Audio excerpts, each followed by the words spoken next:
today we got a prescription for you guys. Take some Dr. Giggles and just go to sleep. Shh, go to sleep.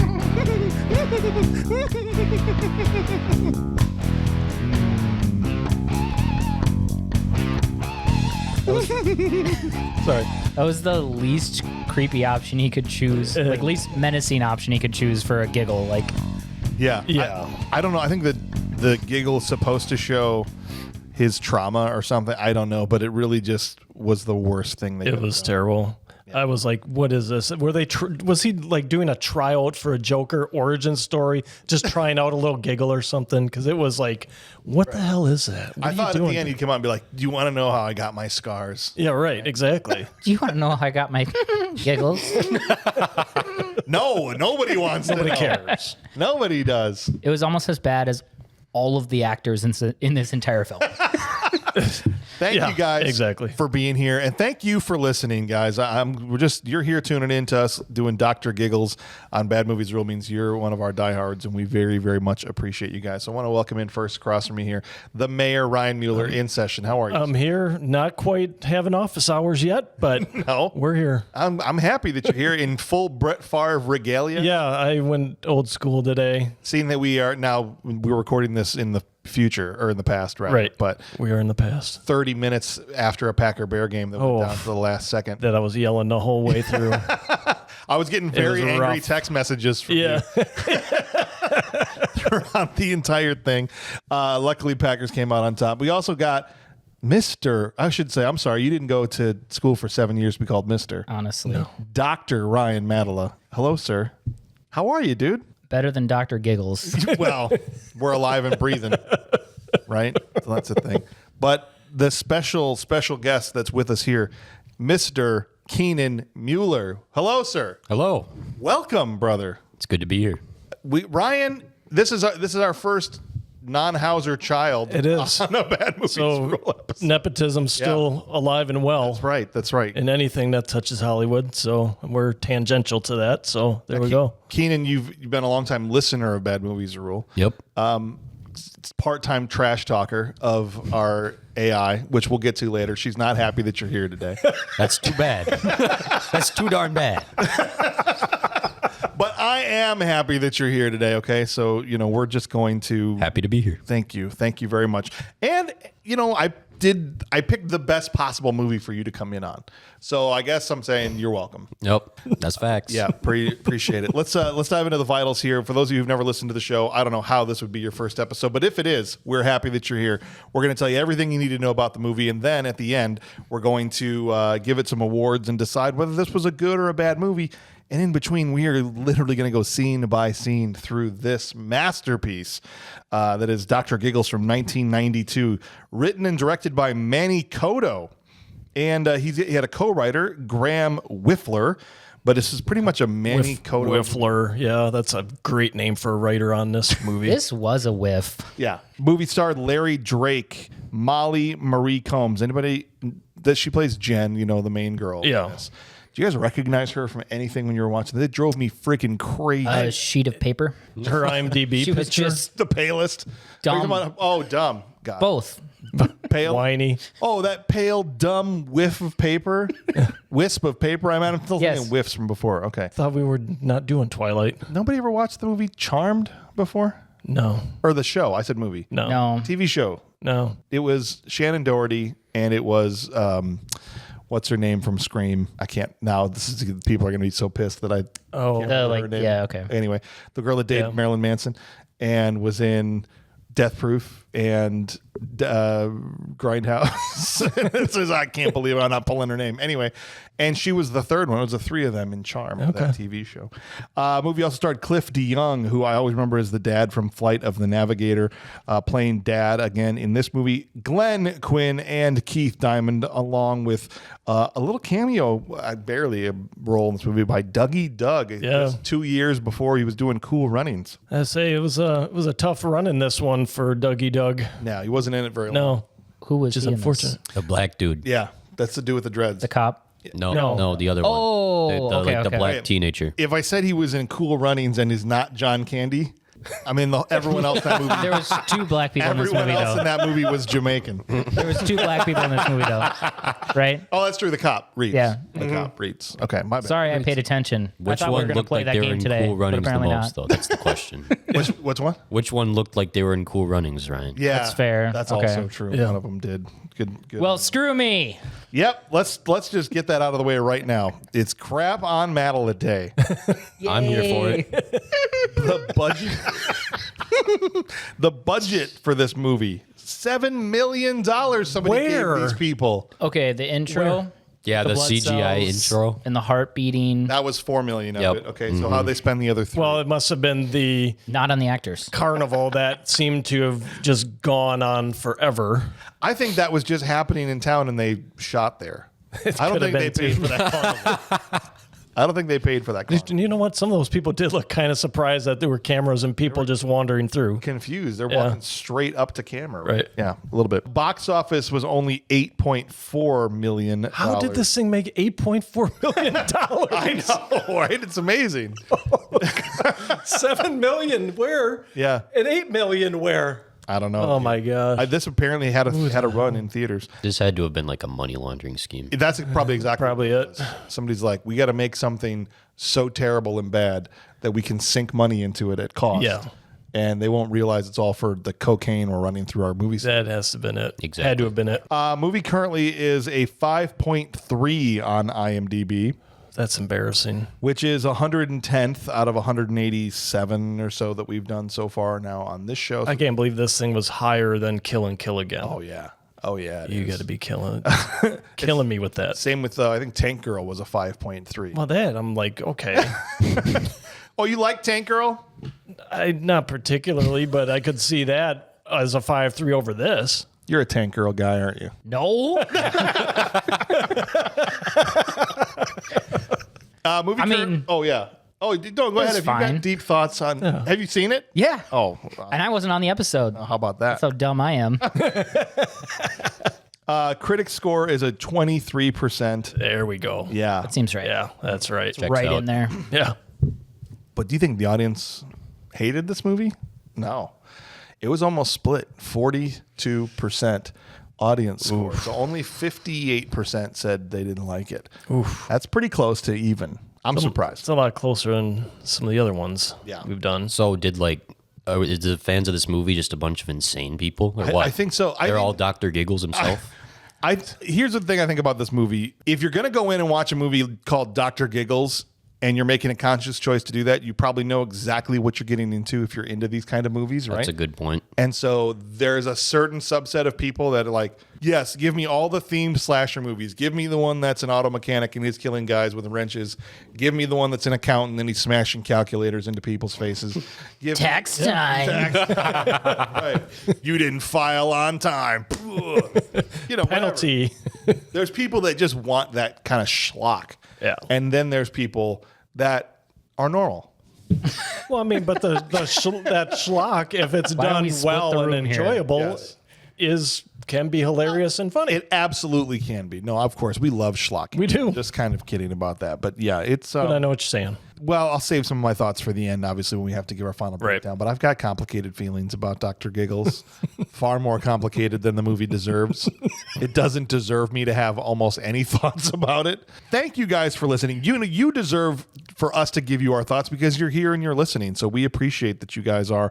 If you want to connect with the show, there's all kinds of ways to do that. You can email the show at thisshowIstrash@gmail.com, or you can call in 262-757-8567. We'll answer both of those on our mailbag segments. We have a community on Discord that you can join through our Patreon as well. So all kinds of ways to chat with us, chat with the show. Also to get to know some of the other people that are listening, and we're building a community here that's really, really cool.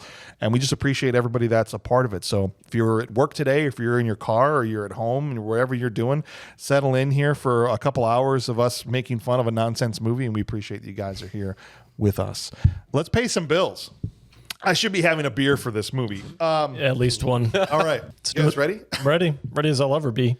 The movie opens in a surgery bay.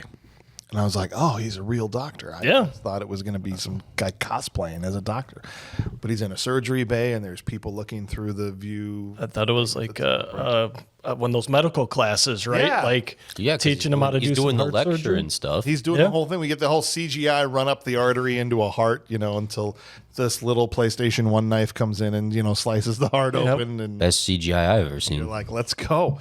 And he's like, patient is, I'm not going to regurgitate all of the medical jargon, but he seems to know what he's talking about. I mean, I'm not a doctor. I'm pretty sure that's not how you do heart surgery. I don't think so. I've watched some on like Discovery Channel. Like I used to watch all those surgery shows. But I'm trying to give the guy the benefit of the doubt, right? He seemed like he knew what he was doing. Right? Yeah. If it was me, I'd belong up there with the window lickers. Right. Yeah. Up above. Nose pressed against a glass, like you got a little pig nose going on up there, just enthralled in what he's doing. Absolutely. Yeah. It cuts away to some personnel that are part of this hospital. But it turns out it's not a hospital at all. It's an insane asylum. With an active operating room. Yes. Right. Interesting. With a viewing bay. What kind of operations do you think they're doing out here at this insane asylum? Mainly lobotomies, I would guess. But That's got to be the only one, right? Right? And that's the actual doctor that's on the operating table, because when he comes into the room here in a second with the doctor's arms, the nurse, we'll just set this up now. There's a nurse sitting at the table. There's no one else around. And two arms come over her shoulders and start to grab on her boobies. yeah. And she is down to clown, right? Like she stays She's ready. like, oh, I told you not here. Yeah, she's like, oh. She was like Nurse Giggles. Yeah. I mean, just kind of. not here. He didn't even do the giggles before that. No. No. He picked it up from her. That's a good bit. I have to kill you now. I do that. She turns around and it's just Dr. Giggles holding the other doctor's arms. He should have kept his arms off or his hands off of you. They're like the rubberiest hands. So you can see through one of them. Like they went and Jurassic got Park these. arm. They were on clearance at Spirit Halloween. He just went and got them. Like the one you buy that hangs out of your trunk. Mm-hmm. It's sewed up at the other Exactly end. what it is. Yeah, right, exactly. The doctors or the staff from the hospital, I love they're walking through it's Dr. Giggles. And like, who? We don't even know his name. No one knows who he is. It's just his alias that he goes by. I'm like, do any of you work here, or how? This guy's a patient here? I'm We assuming just call him Dr. Giggles. no one knows anything. This guy that they're talking to doesn't know anything. Tell me what's going on with this Nobody guy. knows anything. Let me recap. Sir, we don't know anything, sir. Who's this? We don't know. Who's that at the water fountain? I've never seen that person in my life, sir. What's your name? I'm not even sure what my own name is, sir. I just work here. Who are you? I don't even know why we're telling you this. You got a visitor badge on. Don't look at the camera. We're filming a movie right now, sir. No one knows what it's called yet. That's what the freaking scene felt like while they're going down the freaking hallway. Yeah, it was a very, very strange scene. I was very confused as to A, how he got surgery tools when he's a patient. Yes. And B, where he got a patient from to do surgery on. Right. Well, I think the patient was the doctor. So he overpowered the doctor. Because when he panned out, he was still in his suit. I'm like, Right. that's not how you do surgery. And he looks up, and what you thought were medical students turned out to be the patients, and there's literally people licking the windows and stuff. And in case you missed it, the main guy who doesn't know anything is like, he released the patients. Yes. Now we can't do anything. It's a 3-minute. He escaped so fast from this mental institution. He's been there since he was a kid. Yeah. 7 years old. Yeah, but he escapes in 4. He realized, well, I could have just left. What if I just Anytime I walk out? wanted. It seems like he walked out the front door. Pretty much did. Turns out no one stops you. No. Did you know? You were always free to leave. Did you know that's it? No, I didn't know anything. I told you I didn't know didn't know. anything, sir. Well, that, and once he's gone, there's no like manhunt. They're just like, he's gone. He murdered 3 people, Yeah. right? No big deal. We tried. He tried. Hey, get back here. Hey, stop. Get back. Yep. Oh, Hey, should we you don't call want to? Okay, that's fine. Cool. Should we call the police in Moore High and tell them? I think Walmart owns this insane asylum. Where like you walk out with something and they're like, stop. Oh, well, they're already out the door. We can't legally do We it. didn't check his receipt. That poor guy that's just trying to key his way out of the parking lot. He's just going home from work after a long shift. I think he was there visiting his sick aunt. Maybe He's a philanthropic kind of guy. he probably was. He was probably there for altruistic reasons. He read stories to kids that are there that are sick. There to make Yeah. his monthly donation. He just goes in. He goes to put the key in, dude Giggles just grabs his arm, slices the guy's throat, and then just keys the card and walks out. I'm like, bro, you could have just let him keys the thing and just walked out the gate. He seems to have some issues, if I were to guess. Yeah. I think he probably should see a doctor. Do you think he just like wanted to murder people on purpose? Is that what you're saying? I mean, I think probably, if I were to guess, I would say that part of this stems from his childhood. We're going to find out all about that through 3 flashbacks that are very important later on. I hope it's in black and white and fades to color. Oh, man, you're in luck, dude. That's exactly what they do. I kind of hope it has that Leave It to Beaver feel where Ward's walking in the house after a long day at work and kisses June. And Ward, you're being too hard on the beaver. Well, he murdered 3 people escaping an insane asylum. And one of them was just trying to leave. one of them was just there to do his his monthly donation. That's right. And read to the kids. And bring them a little bit of candy. And all the doctor's worst crime was he fondled a nurse once in a while. What's the big deal? I don't know.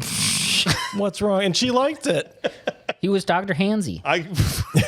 Apparently, if he had survived and Giggles had died, the movie would have been called Dr. Hansy, and it would have been about a very different thing. It definitely Just would walks have around groping people. Yes. That's it. He hides Nothing further. He hides in the same abandoned house, but every once in a while he comes out and he's like, and just Squish. squish and gropes people. I think that's a different genre. That's why it's a totally different genre. 300-pound dude is like, why did you just squeeze my boob? All right, we cut back to Moore High, and Max and Jen, the boyfriend, girlfriend, the two kind of main characters, come out. It's the last day of school. It's the first day of summer. They come running out of the high school, and Max says 3 sentences to her. 2 of them are about sex. Yeah. They just walked out the door. Okay. He says, what does he say? Well, now it's the summer. Plenty of time for some unsafe practices. Yeah. And then maybe I can give you a stress test. Yeah, right. Which, when she tells him she has a heart condition later, he's like, I had no idea, but I made a reference to a stress test, Right. which is apropos of nothing, apparently. right. What'd you think of Max, the boyfriend? I think this entire movie is AI generated. It was 1992. They were on like DH1K back then. Yeah, They didn't have. That's what it felt like. These are all Wish.com Scream actors. Well, Max was an NPC. Yeah. Let's just be honest. For sure. He was an NPC. No one felt like they knew how to talk to other human beings. Oh, you mean like when the friends here all walk up to them while they're making out by the tree? Speaking of Twin Peaks, Yeah. I'm like, Twin Peaks doesn't mean what you think it means. No. if anyone's this not movie, Yeah. yeah. there weren't too many Twin Peaks, okay? In case you're not sure, I have daddy issues. That's exactly what happens. The Max and Jen are making out. Their friends and air quotes come up. It's like Corrine and her friend Normie, and then Stu, the curly-haired, middle part, backwards hat wearing, little circular sunglass dude, Like the- straight out of the 90s. Oh, yeah, I was just going to say, definitely he was a subset of 90s teens. Bro, when they walked out, I'm watching this with Grant and with Jenna, and Grant and Jenna were, did people really dress like that? I said, I'd like to tell you that they didn't, but they did. Yeah. I'm trying to understand what friend group this is supposed to represent in high school. Because every high school has like brackets of friend groups, right? Sure. But who the hell are these people? Because it's like 2 whores. 2 whores, Yeah. yes. Well, okay, the horse. Corrine and Normie. Your basic bitch whores were represented, so we got That's that fair. one check. But I didn't even believe that they were friends. No, No. it was like they were just all talking to each other Yeah. for no reason. They're like, And almost none of them interact again for the rest of the movie. Right. Stu's there with his girlfriend. There's the 2 whores, and then there's Dougie Doug and his girlfriend, and that's the people that are all standing around. They're like, we're all going to meet at Breeders Hill at 8:00, right? Breeders Hill. Yeah, right. Well, what a great I wonder name. what I wonder goes what on there. you know what that means? The whores basically turn like, oh, it's the Twin Peaks. These 2. We're football guys. We're tossing the football around, even though it's June. Yeah. We're sports ballers. the Look at last- us throw the football. Day of school. That's a fall sport. Morons. I'm the quarterback. Got to stay in shape. I guess. It's the Twin Peaks. Oh, you get it? We're looking at their boners. We find out that Jen has heart issues. She goes to the doctor. They put a monitor on her heart. She needs some kind of valve replacement or whatever. Okay. That's a pretty impressive little monitor for back in the 90s. Yeah. Oh, yeah. I thought so. I mean, the fact that modern ones aren't that much smaller. She walks past. So she's on her way home from that. This is the part that killed me about this. Is she's walking past. It looks like the house from It. Okay. Yeah. Like, do you see It? Right. It's like the boarded up, scary ass house. That should have been torn down, but they never tore it down. You want to know what Lauren said? What? She was like, that's the cutest house. Shut up. It looks like a freaking crack house. I know. She sees through the grime. I see what it could be. Okay, but she left from school, went to a doctor's office. Both of those places are in town, apparently. Yep. Goes through the woods to go back into town You're right. to get home. Yeah. And she's walking. And she's walking. That's weird. But while she's walking past this abandoned house, Crack house. Yeah. yes, Dr. Giggles has moved back into it. It was his dad's old house, and he's currently renovating the basement. And when she hears bang, bang, bang, and she's walking past this house that no one should be in, and she's just like, that's weird. She's like, man, it's Tuesday. Must be So- raccoons. Must be some raccoons. Mrs. Anderson or Henderson walks over with her dog, right? Yeah. I'm like, oh, I hate her already. Yeah. You could tell as soon as she came in. Hey, came what's on that thingy on your waist? What is that doing? Yeah. Is this one of those iPads? Is that a Walkman? So stupid. Is this one of those Game Boys? Jenna said the only thing scary in this movie are her bangs. That's fair.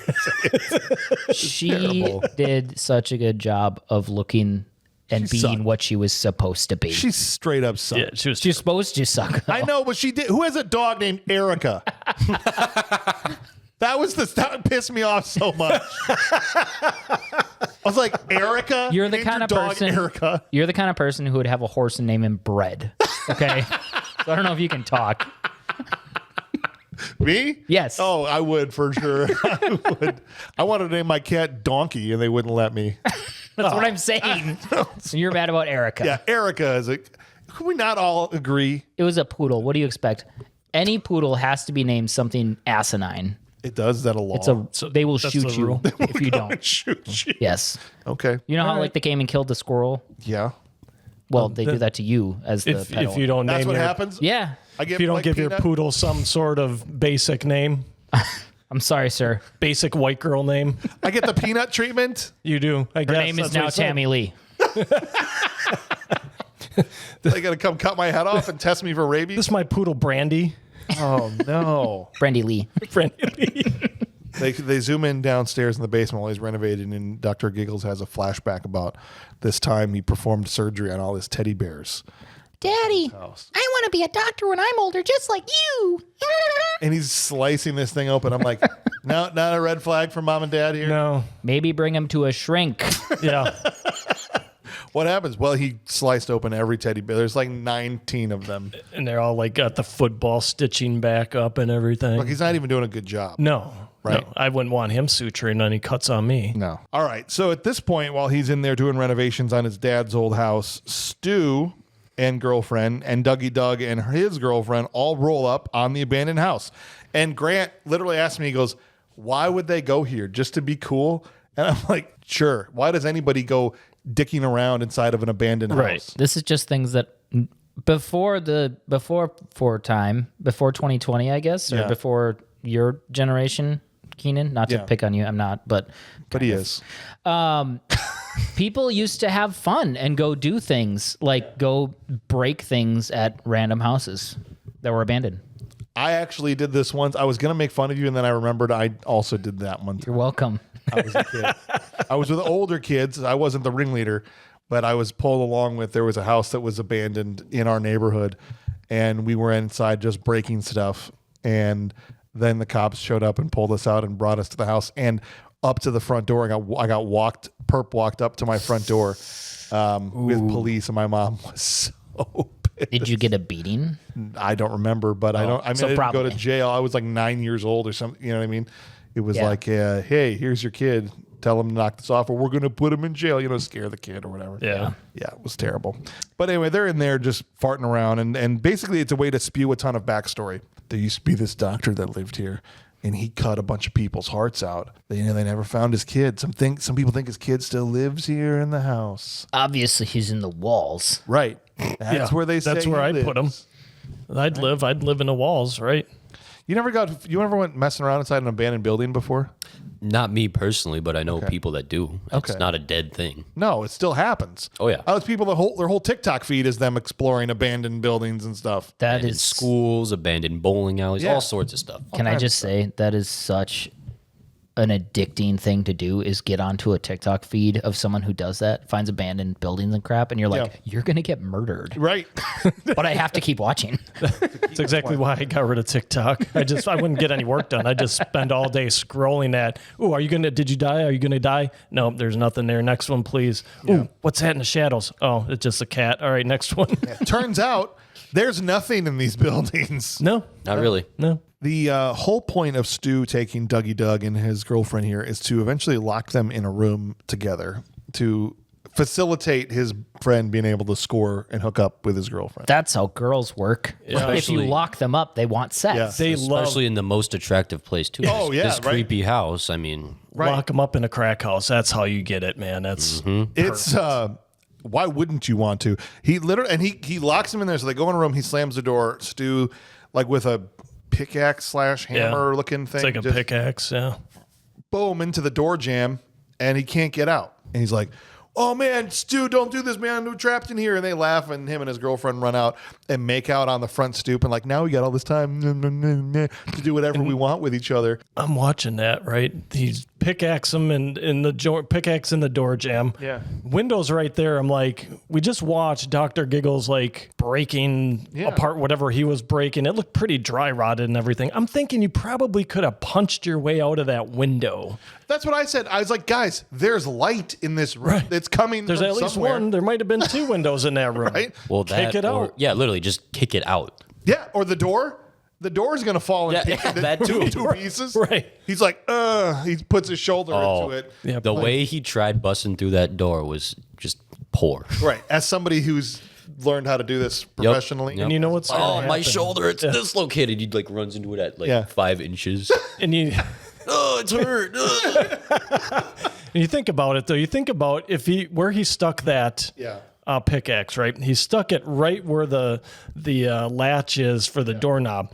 So it's going to separate the jam further from that knob and make the door easier to open. Right. I didn't understand. It should have exactly fell right open. how that you could have kicked that wall down if you wanted It looked to, like if it you was going wanted to to kick get out. down. That's what I'm saying. We're trapped in here. I think Doug wasn't, I mean, maybe I'm crazy. I don't think he wanted to get rescued. I think he walked in there, and he's like, look, just ignore all those used heroin needles on the ground and try not to lay down on this dead squirrel carcass. Watch out for the feces in the corner. And I know it maybe doesn't smell great in here, but I don't know. Are you kind of in the mood to... Hey, we can just flip this mattress over in a corner here. And What? Well, no, never mind. Flip it back over. There's a reason it was flipped over. In case he had any thought that was going to happen, she immediately is like, well, we're not having sex. She does. hey, you didn't bring your black light, did you? Just But then she walks up to him, grabs his junk, and is like, Yeah, but get I me outta will here." if you get me out of here. yeah. Right. She first accuses Prostitution. accuses him of doing this on purpose, of being in on it. Yeah. And she's like, if you think you get any, that's not happening. But if you get me out of here, I'll give you something. Honk, honk. Right on his nuts. Okay, that's Exactly what happened. Mistletoe. Of course, Dr. Giggles walks up to the door and they do the fake out through the peephole, right? Yeah. Like he's going to get stabbed through the peephole, but he turns around laughing. Dude slips a needle in the keyhole. It's like this long. Yeah, that was the world's longest needle. I don't know what that was for. To get that far, yeah, it had to be. He's on the other side. He keeps missing. That's why it took him a while. He's like, crap, it's so freaking long. He's standing at the back of it, Yeah. and Yeah. gets it in there. He didn't have the bend down right. He just wasn't accounting for the bend in the needle because it's so long. It's so like, long. okay, I got it now. We got the right angle and everything. Not exactly straight. Yeah. Filled with poison ivy's potion. Potion. I don't know what. That's what. Yeah, what exactly did he inject him with? Poison. It's green, obviously. Okay, but whatever it was, a doctor's not having that on hand. Yes, and whatever it is, he vomited blood in 2 seconds. Yeah, that's what I was like. Immediately. I'm like, most poisons, you have to wait for them to get through your body. Yeah. As soon as he gets it injected into his arm, dead. Like Yeah. blood and Blood. Like I'm like, okay, pus. did that just like he found it, got it all the way up through your esophagus and poked you in the mouth or what? I mean, you're just he like, almost felt the needle still. yeah, going. it's just coming out. I mean, with that long of a needle, probably could. Oh man, and then the doctor opens the door. Well, I'm not taking patients yet, but I suppose I could make an exception. And then we don't see what happens to her, but we can all assume that she's dead because they cut back outside and there's a blood curdling scream. Yeah. And when you hear a scream that not just like but sounds like someone is being murdered in the abandoned house. Yep. And Mrs. Henderson's like, let's investigate. That was a very unbelievable scene. Let me take Erica with me. Erica, we have to go to the scary house and see why there's blood curdling screams coming from inside. And I'll investigate by looking through the peephole the wrong way. Yeah. Right. That's what we'll do. Yeah. She runs away because she's an eyeball in there. Okay. Which I don't know. You wouldn't be able to see that unless it's That's what I'm not saying. in there. I don't know. Is it just in a hole? Look in the window. Why are we looking through the hole? Right. Yeah. Let's see if something's happening right behind this door.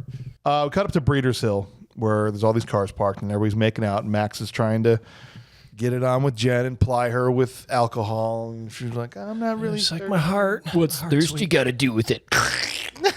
We don't have to get drunk to have fun. No, but it's a damn good start. Were they not in a convertible? They were in a convertible. With a bunch of other cars around, Yes. too. Yeah. You're like, come on, let's get it on out in the open in front of everybody. He seems like a real sensitive boyfriend. I'd Max? say. Yes. Yeah. Oh, a sweetheart. Considerate. A feminist. Definitely a feminist. Yeah. Obviously. Has to be. Obviously, he Yeah. is. The cops show up and gleefully chase everybody off with a song. Nobody's getting lucky or not getting lucky. Yeah. Something like that. Yeah. Party's over. Party's over, whatever. Yeah. We got a cop shows up in a San Francisco 49ers hat. Yeah. Wears it the entire movie. He's official. Yeah, I was. That's part of the uniform. Right? Like, don't they have their own More High Police ball caps? Well, they ran out of funds. Is that what it was? Yeah, because the guy that also gave to the insane asylum gave to the police department. Well, they killed him, so no more money for the police department for hats. So these were the 49ers world champions hats from the year they didn't win. Yes, They were just correct. passing them out. Yes, Like, well, like they didn't send them all to Africa. They kept some around for local police departments. exactly. I respect that. They get the call about the abandoned building. Like, I bet you $10 Henderson called this in. She, quote, sees rapists in her hemorrhoid cream. Maybe Why don't does use she- that hemorrhoid. She thinks her hemorrhoid cream's trying to rape her. Jeez. Oh, maybe switch an from the great interesting, value hemorrhoid cream to the Prep H. I don't know Yeah. what to tell you. Just Meanwhile, she's at home dealing with her dog, Erica, and she has this red pill very conspicuously set out on the sink. yeah, Morpheus has been there. And I thought the Matrix too, because it gets swapped with a blue pill. Yeah, right. She goes to deal with Erica's dumbass, and she comes back, and now it's a blue That was pill. a blue pill. And she takes that, and I don't know what the hell noise this was. This woman started making. Yeah. And then Grant in the room was going, just starts doing it right back to her. It was freaking hilarious. You know what they should have done? Yeah. They should have dubbed her over with Stallone from Rocky when he's like, Whatever it is she ate makes her tongue stay out. yeah. But they didn't seem to do much with makeup to help with that. It was just her sticking her tongue out. Yeah. Going, Yeah. Yeah. You're lucky that I do house calls. And here comes the doctor straight into her house. I loved the gigantic mouth prop they used in this. Yeah. The thing was humongous. Yeah. Just to get this shot from behind it. And you could tell the teeth were like freaking huge. Yeah. And he's looking, he's like, say, I don't know how much money they spent for this giant mouth, worth every penny to me. At least $10. At least that much. That was part of that other million they were missing. Yeah. Had to have been. The cops go over and investigate Dr. Giggles' house so that they can lay out more backstory as they're walking through the abandoned house. Real thorough police work, boys. Okay, first. Yeah, I would trust my community with this police department. Oh, yeah. He's, well, you know what happened? They all dragged him out into the street and they they stoned him to death. And we get a little bit more backstory about how the dad was. And when they never found the son, did they? No. Although we find out this cop is holding back a crucial element of That they did. of this backstory. Yeah. And we'll find out more about that later. But they peace out. He's like, yeah, I'm not going upstairs until I lose 30 pounds. And that's not happening anytime soon. So we'll get out of here. I was like, oh, bang up job, boys. Let's not check on the lady who made the call. No, let's not. Yeah, that's what don't I do said. that. Don't you normally go to the complainant first and go, you called us? What's going on? And then go check the house out? Yeah. Usually No. that's how police work. They Usually never, works. ever went to Henderson's house. No bodies get found No. until the very end. Right. Well, there's a reason for that too. We find. Yes, which is kind of insane. Meanwhile, on the Ferris wheel, Jen and Max are on the Ferris wheel where she tells him about her heart. He's like, what? I had no idea. What are you talking about? After I made that stress test joke, you're kidding me. Hold on a second. You're telling me that you've been princess? What is going on? And talks about how her mom died during a routine surgery. I've never shared any of this with you, but we obviously have had sex before. Right? And he's like, we're boyfriend, girlfriend. I love you. We're supposed to be in this together. That lasts about 25 more minutes. Yeah. for him. Until he's like, all right, see you later. Okay, go home then. She's like, I want to be all alone tonight, and ditches him at the carnival. And he lets her walk home alone in the dark. Right. Dude, demerit number 2 on his negative column here for being a crap boyfriend. Strike 3's coming up. Oh, it is. And it's a big old swing and a miss, too. It's not even Not even close. caught looking. No, he was not caught looking. He was got caught that doing something slider way out of zone. He was swinging that there. It's just helping her practice the saxophone. She gets home. I can't wait to talk about that. Jen gets home to hear her dad banging new mom. Yes, yes, you're a king. Which I took after a little bit. I'm like, this had to have been his side whore from when her mom was alive, think because so? that was awfully quick. Yeah. I don't The think. way the timeline seemed to be in the movie. Yes. Yeah, I don't believe that any woman who's not getting paid money makes those kind of noises and says those kind of things while having sex. Maybe we don't understand the nature of Sex? Tamara's relationship Oh. but understand the nature of Tamara's relationship with dad in this movie, Yeah, right? yeah. I don't know. She seems like a real peach. She doesn't she? I felt like giving them crap at first, and then I thought, well, in their defense, Jen was supposed to be gone the entire night. That is fair. Came home from the carnival, right? True. Yeah. Can't really get mad at them. She goes in, throws her heart monitor in the fish tank.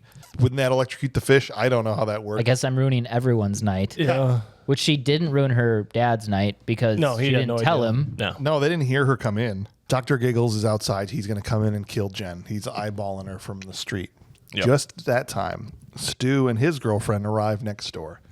Just in time. The only good thing Stu did in the entire movie is show up on time. They sneak into the house. There's this little kid, Stu's little brother. Yeah, Stu's little brother's just Playing zoned Dr. out. Mario. Yeah, he's just, of course, right? I'm like, that checks out for this movie. He's Yes. playing Dr. Mario. Of course he would I be. loved that they made it Dr. Mario. Oh, yeah. That was What system was he playing on? It's an NES game, but he's got a joystick. Yeah. That's what I was trying to figure out. And I thought about giving him crap for that, but then there's all kinds of weird NES peripherals. There may very well be a joystick one. It's a legit. Is there a it's legit one? legit. Okay. I didn't remember. It's probably called like the Power Shot or something like that. Who knows? But he's just totally. Shut up. I thought this kid. Tammy, do you want to grab my power shot? I can tell you wanted to. That's why I just paused to let you do it. I'm sorry. No. Can we get one of those for the store? Yes, a power shot. Power Yes. shot. Absolutely. You get to Google that. I'm not Googling. I'll Google it from the store. Or the Safe search only. I thought the Dr. Mario kid nailed it. Yeah. Yes. Oh, And yeah. was like the best actor in this entire movie. I think they've just let him play the game. What 7-year-old kid wasn't in front of the NES all day and just, Yeah, and even at and then their mom in the background, hey, Junior, Yeah. go outside, get off there. Turn them video games off. he just turned the volume down. Yeah. And then And he it just takes him kept on. It takes him another hour to realize you never went outside. You're still in here playing because you just turned the volume down. Right. Come on. This is checkers. Or this ain't checkers, it's chess. Right. All right. Checkmate, Mom. I win again. Him and his girlfriend sneak upstairs. This bro. This dude, there's so many. I have so many things in all caps in my outline here. Let's unpack this. This is like break it down. Let's break this down. Needs to be unfurled here. Yes. Okay. The first thing, he has this girl there that he intends to have sex with. Okay. Yep. And his first move is to come in with some lingerie, which is fine. Okay. That's All right. normal. So far, so good. So far, so good. So far, so good. Don't say where you got it from, I snatched it from my mom. bro. And then she's just like, okay. You want her to wear your mom's lingerie? Well, you're both about the same size. Bro! Don't say that. Don't say that. She's going to be mad, and my dad's going to be real disappointed, so let's not waste Why would his dad be disappointed? Mom doesn't have anything to wear. Dad will be like, this will be an easy night. Oh, my gosh. I couldn't. For some reason, I don't know if it just didn't register with the other people in the room with me. I was like, guys, he asked her to put on his mom's lingerie. Lauren and I were both like, I'm going to go puke. Could you imagine if you? I'm not in a million years. It's I'd so be like, gross. well, there's this you could wear. Well, sorry, the My mom has Victoria's some great Secret. G-strings. The Victoria's Secret in town closed, so I just went to Mom's suitcase. I hope this is okay. But you know what? I look good with my backwards hat and my Yes. curly furrow center part here. She goes, okay, fine. Now it's on her. I don't even He's know. like, okay. I too have daddy issues. She goes, then if I'm dressing up, you're dressing up, and gives him a condom, which he needs to go put on. He needs to go put on in the bathroom beforehand. And he's like, where did you even get this? Do you know how these are really hard to get? They don't even make these. She was just like, and she was just like, I got in gym class. I'm like, he's like, what? I missed gym that day. There's gym class. I'd have grabbed a handful. He's just gonna go in and put it on his flaccid wiener in the bathroom. That was so That's probably why he was fumbling around with it. He's like, how does this thing work? I don't know. Then he drops it in the toilet. Because that's what you do, right? I'm like, well, my wiener ain't hard. There it goes into the toilet because I'm going to put it on over the toilet. There's a reason it wasn't working, man. And then he grabs a toothbrush Hopefully it was his brother's toothbrush. to fish it out with. And she's like, you okay in there? He's like, yeah, I'm good. He was going to fish it out and use it. Yes. It was also, Lauren was like, that is the dirtiest toilet I've ever seen. Yes. Right. It was not a cleaned toilet. He's going to go out there and be like, would you mind if I dip some toilet water inside of you? I hope you like yeast infections. Here's some E. coli as well. Oh my God. Bro, I'm on like the sixth thing in this scene that is not okay.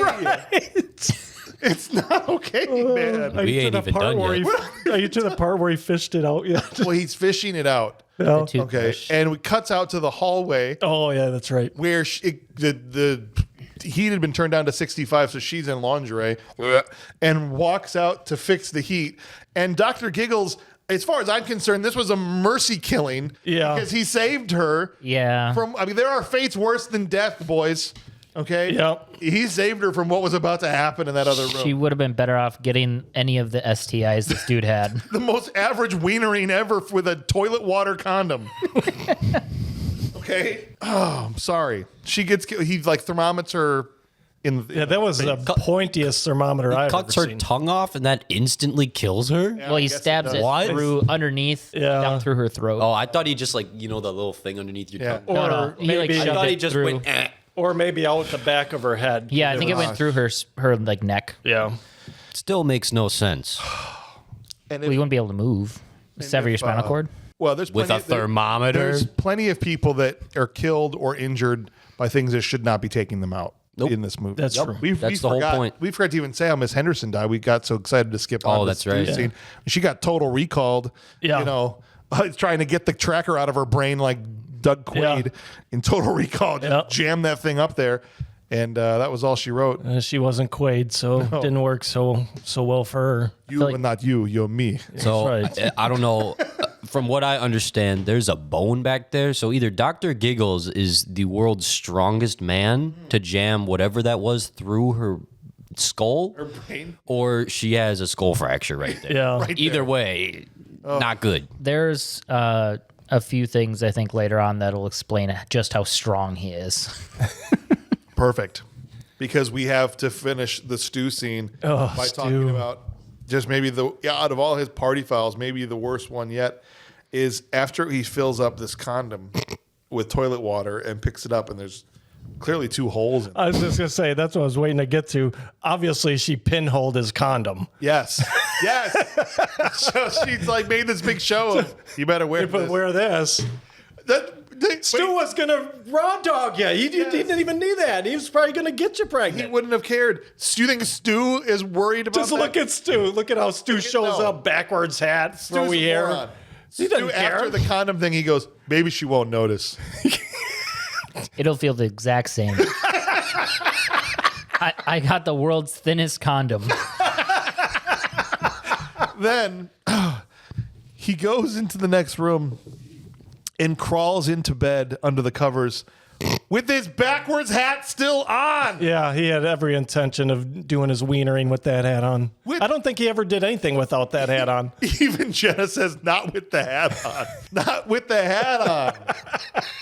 Can you turn the hat around so it's not facing us? I don't want to see it. I don't want it looking at us. Dude, swims through the sheets like a freaking graboid in Tremors Yeah.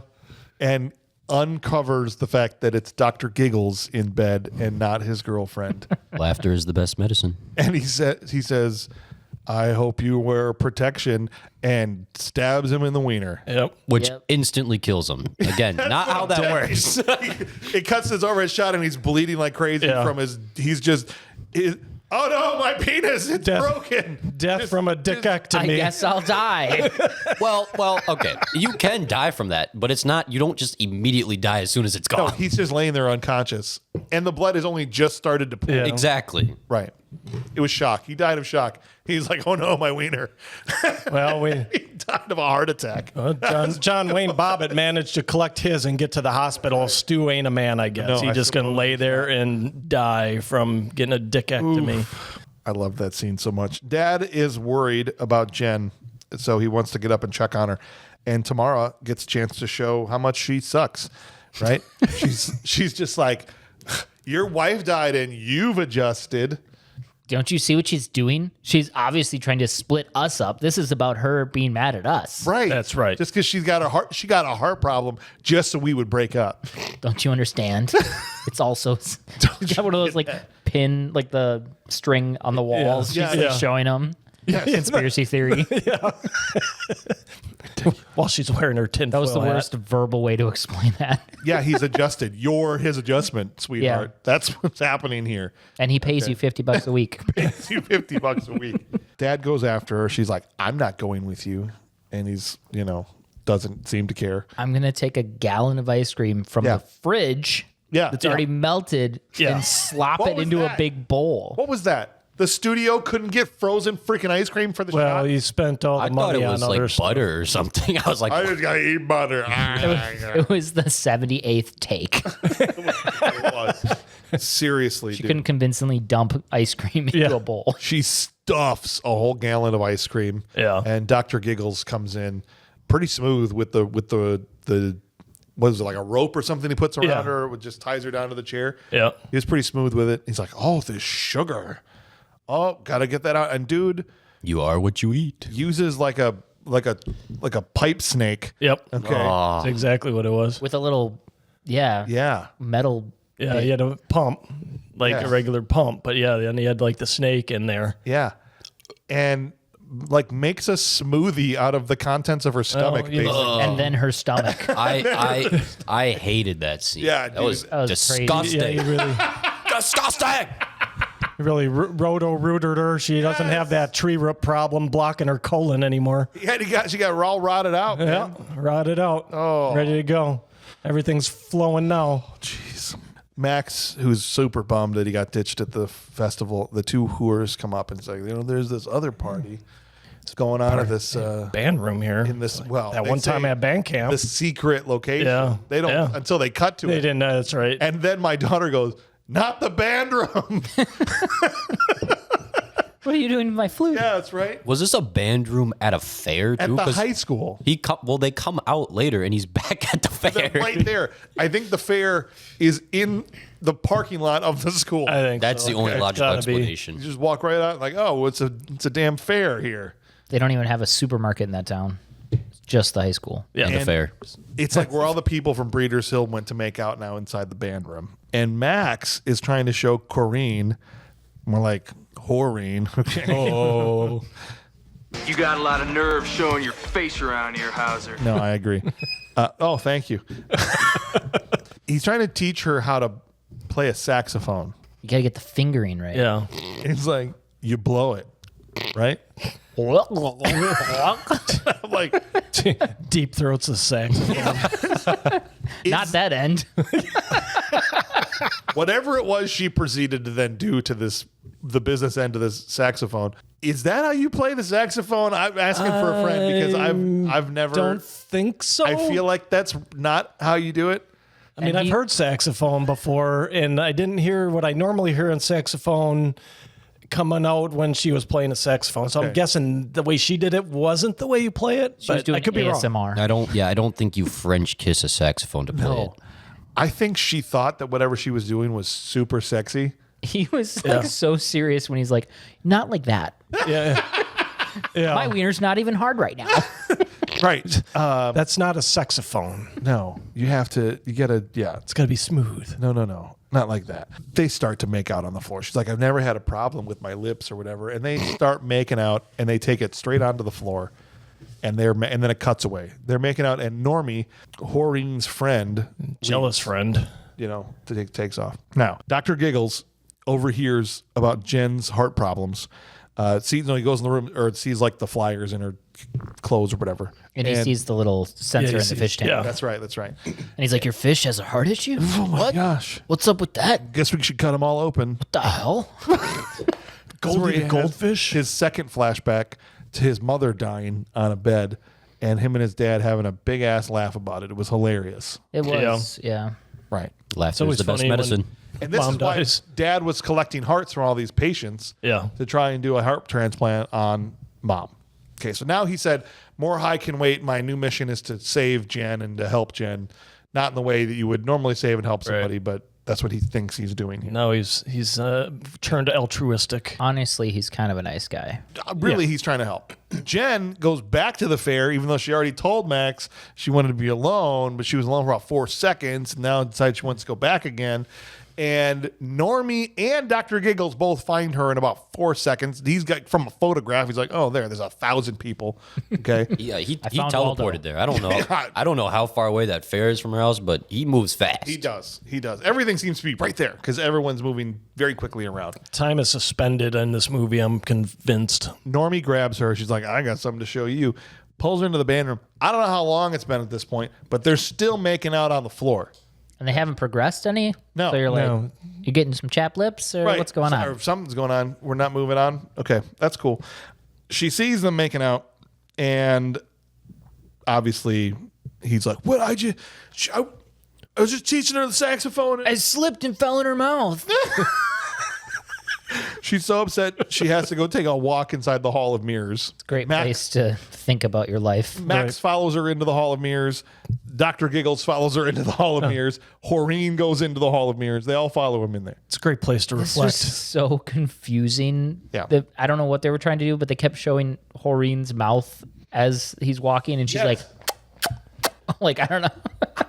I thought the sequence was actually pretty well done as Yeah. far as like all the different versions of them, and it was disorienting. You couldn't tell where anybody It was. I thought it her was being there effective. was That part. weird. I Yeah. didn't Yes. get that because I don't know why she's chasing after him. Although it was great when Horine ate a glass wall. Yes, At one point where she's smacked him. Yeah, she was pretty like, good. "Oh, Max," like dead jog, bang, right into the wall, bleeding out of her nose. And thank God, Dr. Giggles, because he's a good guy. It's a good thing there's a doctor in He's the like, house, right? All you need is a Band-Aid. And we don't see what happens yet for a minute. But then Jen is stumbling around in the hall of mirrors and eventually finds Maureen taped to the wall with a gigantic Band-Aid. Not like the biggest Band-Aid in the world would be an understatement for how big this. It was huge. It was.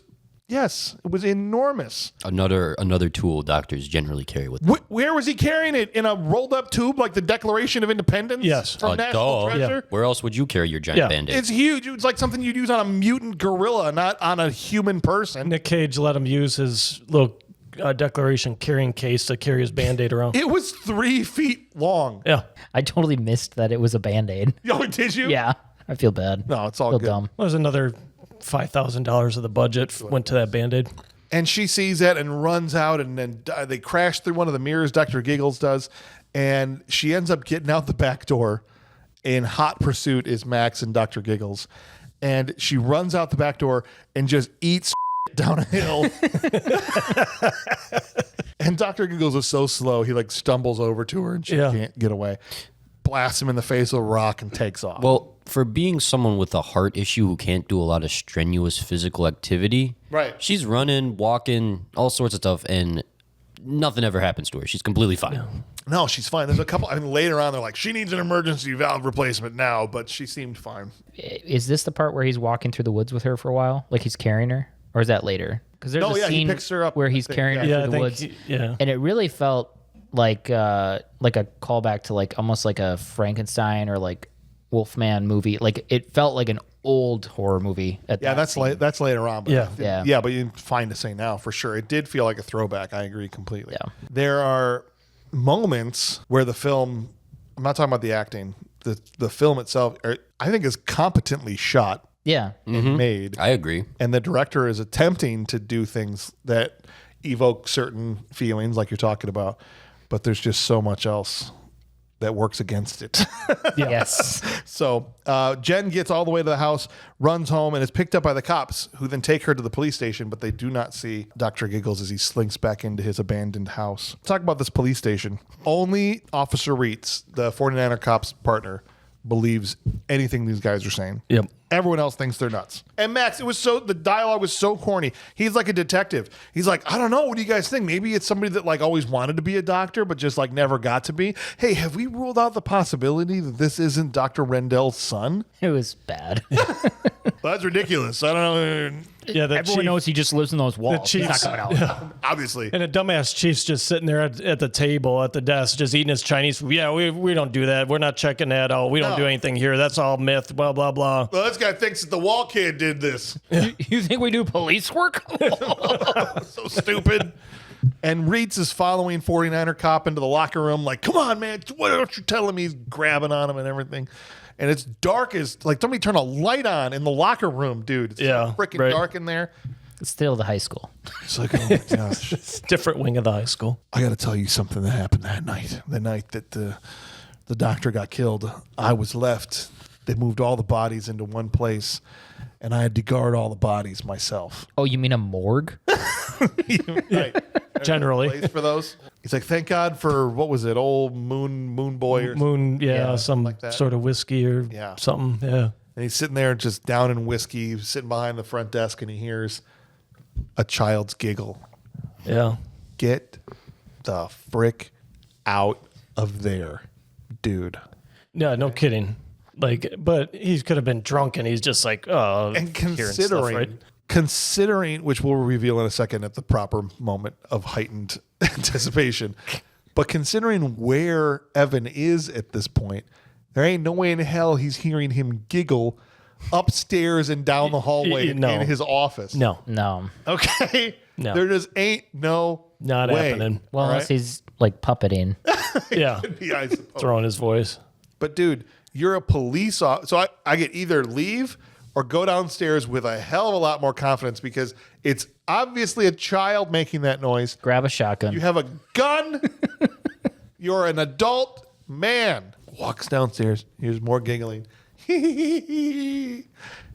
in. There's all these dead bodies around.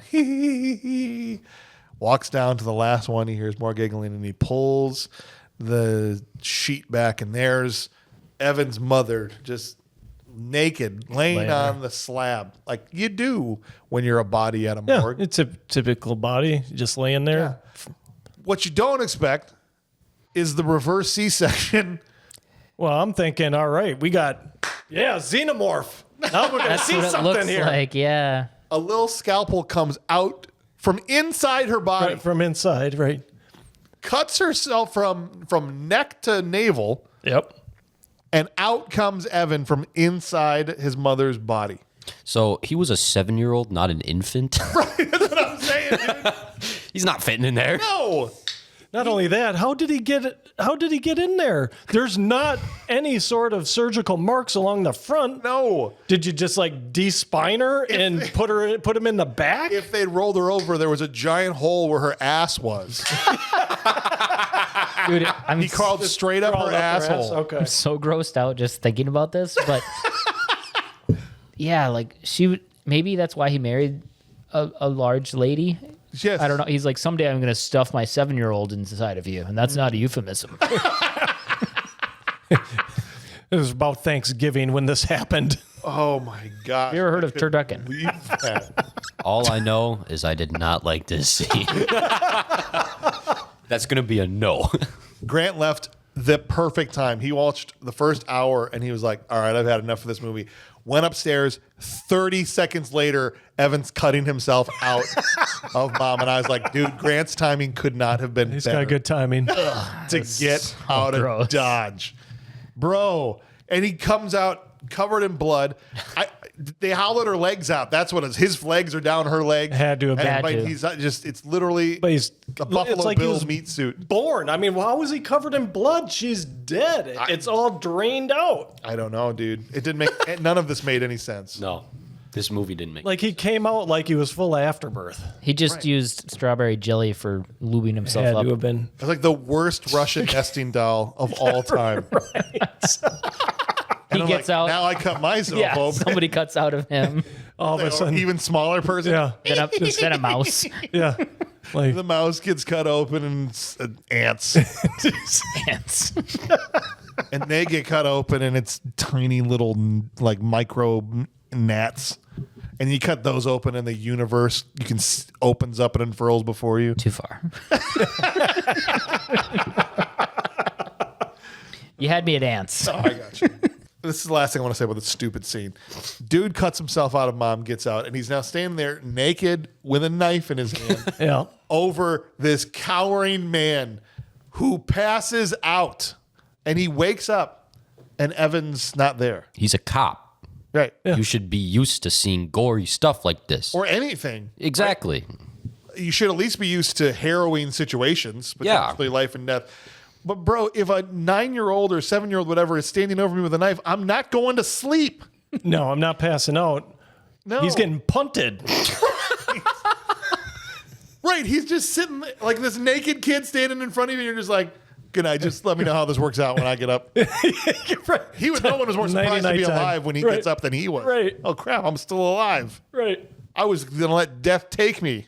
And he says that the kid was gone, the mom was sewn back up, and he never said anything because it would have sounded crazy. I'm like, there would have been blood everywhere. There's no way a 7-year-old's Right. competent enough to clean up the mess that would be there. And I don't know, autopsy report. Well, all of a that sudden, a and- mom is sewn up. Yeah, if Should have been sewn up like a football, so it would have Right. been pretty obvious. Right. We know he can't sew. He missed that day in home ec class. Well, with his teddy bears. I mean, Dr. Giggles goes into Jen's house and listens to her answering machine, which is the chief saying, Here's the other thing. Hey, we've Doesn't- got your daughter at the police station. Doesn't anybody lock their doors in this town? Nobody. I mean, Dr. Giggles is just walking in everywhere. He's Everybody's just walking in, open the door, waltzes in, gives what's her name the blue pill. Dude, the body count in this movie is 17. It would have been 4 if people locked their doors. Exactly. just Right. show him trying a door and be like, nah. Okay. Yeah, I'll move to the next one. They don't. I know the Jeffersons down the street don't lock their door. No. I tried. Dad comes home so Dr. Giggles is in Dad's house, listens to the answer machine message that says where Jen is at the police station. Dad then comes home and listens to the same message, but there's a second message on the machine. The second one is from Dr. Giggles, who's saying, I'm standing right behind you. So with the messages, right? Yeah. Just something small that I noticed. But Dad listens to the message the first time. Yeah. It's from Chief, whatever his name Yeah. is. He listens to that same first message the second time, Yeah. and it's suddenly not Chief anymore. It's just Sheriff, whatever his name is. Oh, how about that? He just called up and left the same one a second time. He was like, I don't really like how that sounded. Yeah. Yeah. We can try without Let me Chief. hit him with another one. I'll just say, I'll drop the Chief, and maybe I won't sound so pretentious. And Okay, you got like, this. Like You you're a got this. regular guy. Like you're a regular guy. Well, a sheriff's technically Hey, sorry, you missed me. higher official. Right. Calls him up. He's like, hey, sorry you missed me. Dang it.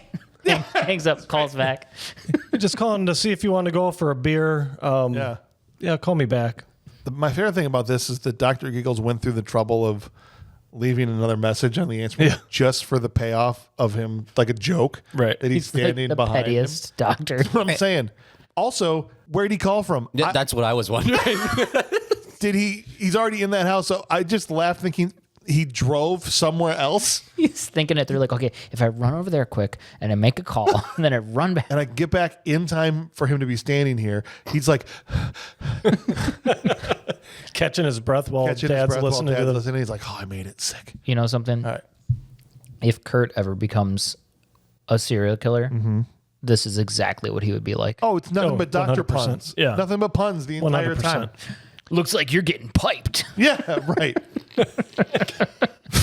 he would have been rotting out people just like a plumber does and everything, Right. dude. Yep. I was like, that's a plumber move, not a doctor thing. Exactly.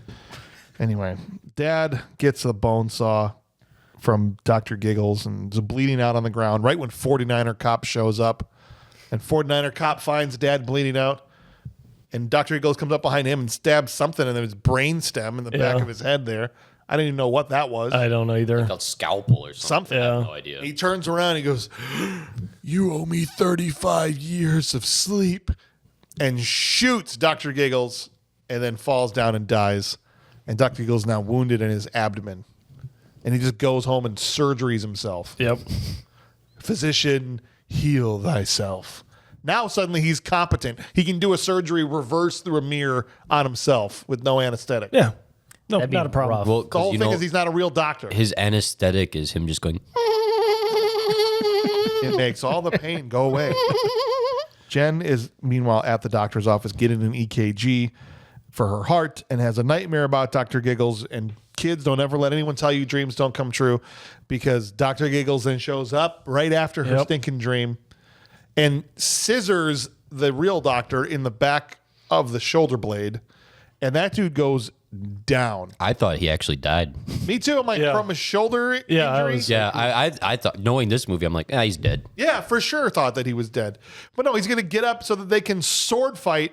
This is when the movie took it. I mean, the whole thing's ridiculous. But when you got two doctors sword fighting with a reflex hammer and what was that, a paper cutter thing? I don't know. Pulled Some a sort of piece tube or metal something, off yeah. of The- a, Oh, it was that's like right. a He pulled it off the table, casing. didn't he? Yeah. Yeah. And they're going to have a sword fight in the room. Reflexes seem normal, he says, after he knocks him down with the hammer. And chokes him to death with the blood pressure cuff. Yeah. The world's largest blood pressure cuff. It was. huge. And the one shot of like the a guy with horse. all the veins popping out of his head and whatever. I'm like, bro, those are Velcro. Just Your hands are still free, right? I mean, hands are just free. rip it off. rip the freaking thing off. What is the matter with these people? I'm like, if you're not going to do that, you deserve to die. Like, Honestly. you're kind of the kind of person that warning labels keep alive, right? I always wondered who those labels are for, right? That These doctor people. that couldn't These people. pull the Velcro entire cuff town. off his neck. Hot, do not spill and lap at Right. McDonald's, right? You know? Yeah. Spilling on your arm, that's fine, just not on your lap. Aw, I always spill my coffee in my lap. Jen gets tranked by a shot to the ribs. Like he sticks his needle in her ribs and she goes to sleep. And that's when he carries her away through the woods and to the house. Yeah, that's not an approved area of injection. Yeah. Why there? Like neck makes sense, right? Arm, whatever, shoulder. Thighs, shoulders. Thighs. No, and he's long too. He's like, Yeah, that Yeah. would that would puncture her lung. She's probably. That's what I was thinking was happening. gonna have a pneumothorax.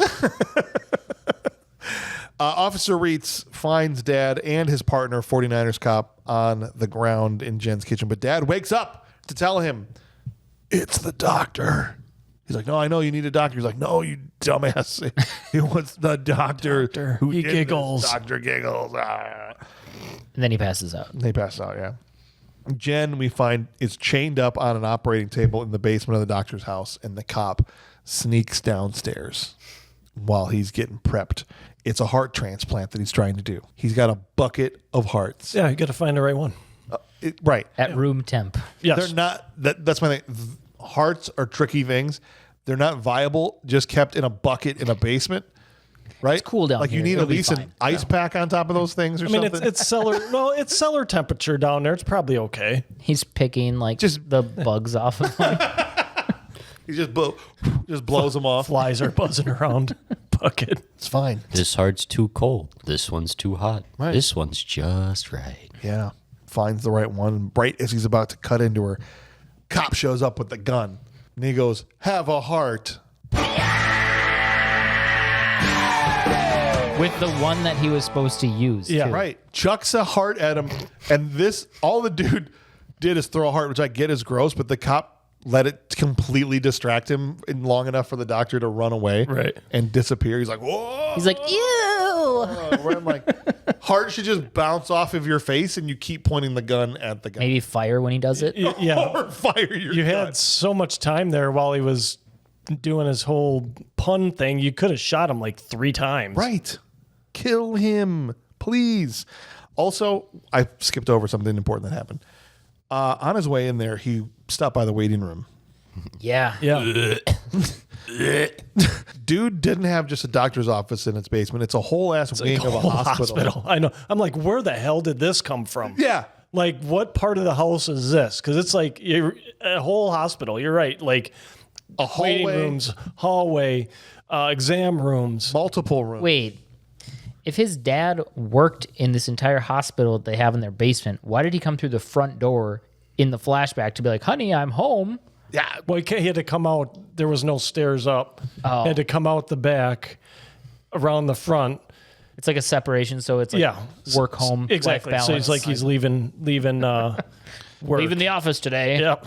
I do appreciate that he puked in the waiting room. Like, Yeah. Yeah. like at least he didn't undersell the fact He had the right response. we didn't even explain what it was. There's just bodies. Yeah. All the bodies that he's killed are sitting in seats, and they're all cut open in their sternum. Yeah. Chest region. All their hearts have been ripped out. Yeah. And that's why no one's found any bodies. The only bodies that anyone's found is a dad and 49er cop. So he is like super strong because he's carried all these bodies all night, Yeah. and he hasn't broke a sweat. No. No. And he still has time to show up everywhere and teleport everywhere and never be late to anything. Yeah. Yeah. It's impressive, honestly. He disappears with the cops. I think, well, before the cops get there. sorry to stop you, but No, please. we're missing a crucial part here. This is the only part of the movie where I laughed. Before the cop comes down, he like shocks her with a defibrillator or whatever. Oh, that's right. To stop her heart. To put her heart to sleep, right? Yeah. Well, then the cop chases him off, whatever. The cop comes in and does like 15 chest compressions, and that magically restarts her heart with no electrical. He even does mouth to mouth, which you don't even do anymore. No. Right? It's a thing. Yeah. Yeah. Right. But I was just like, what in the, who made this? Well, because CPR is just to wait until actual professionals can come help you, right? No. No? You can resuscitate somebody with CPR, but yes, it's both of those things. So you're both right. But the thing is he's not even doing it in rhythm. No. He's doing half-ass compressions. And he only went 15 times, and 15. she magically wakes up. She's like, Guess my heart's back started now. so Good thing I've got a strong ticker. Oh, wait. Wait a minute. I've been sad about my heart this whole movie. You know what would have made this whole scene better, or easier rather, if there's more than 2 cops in this whole town? Yeah.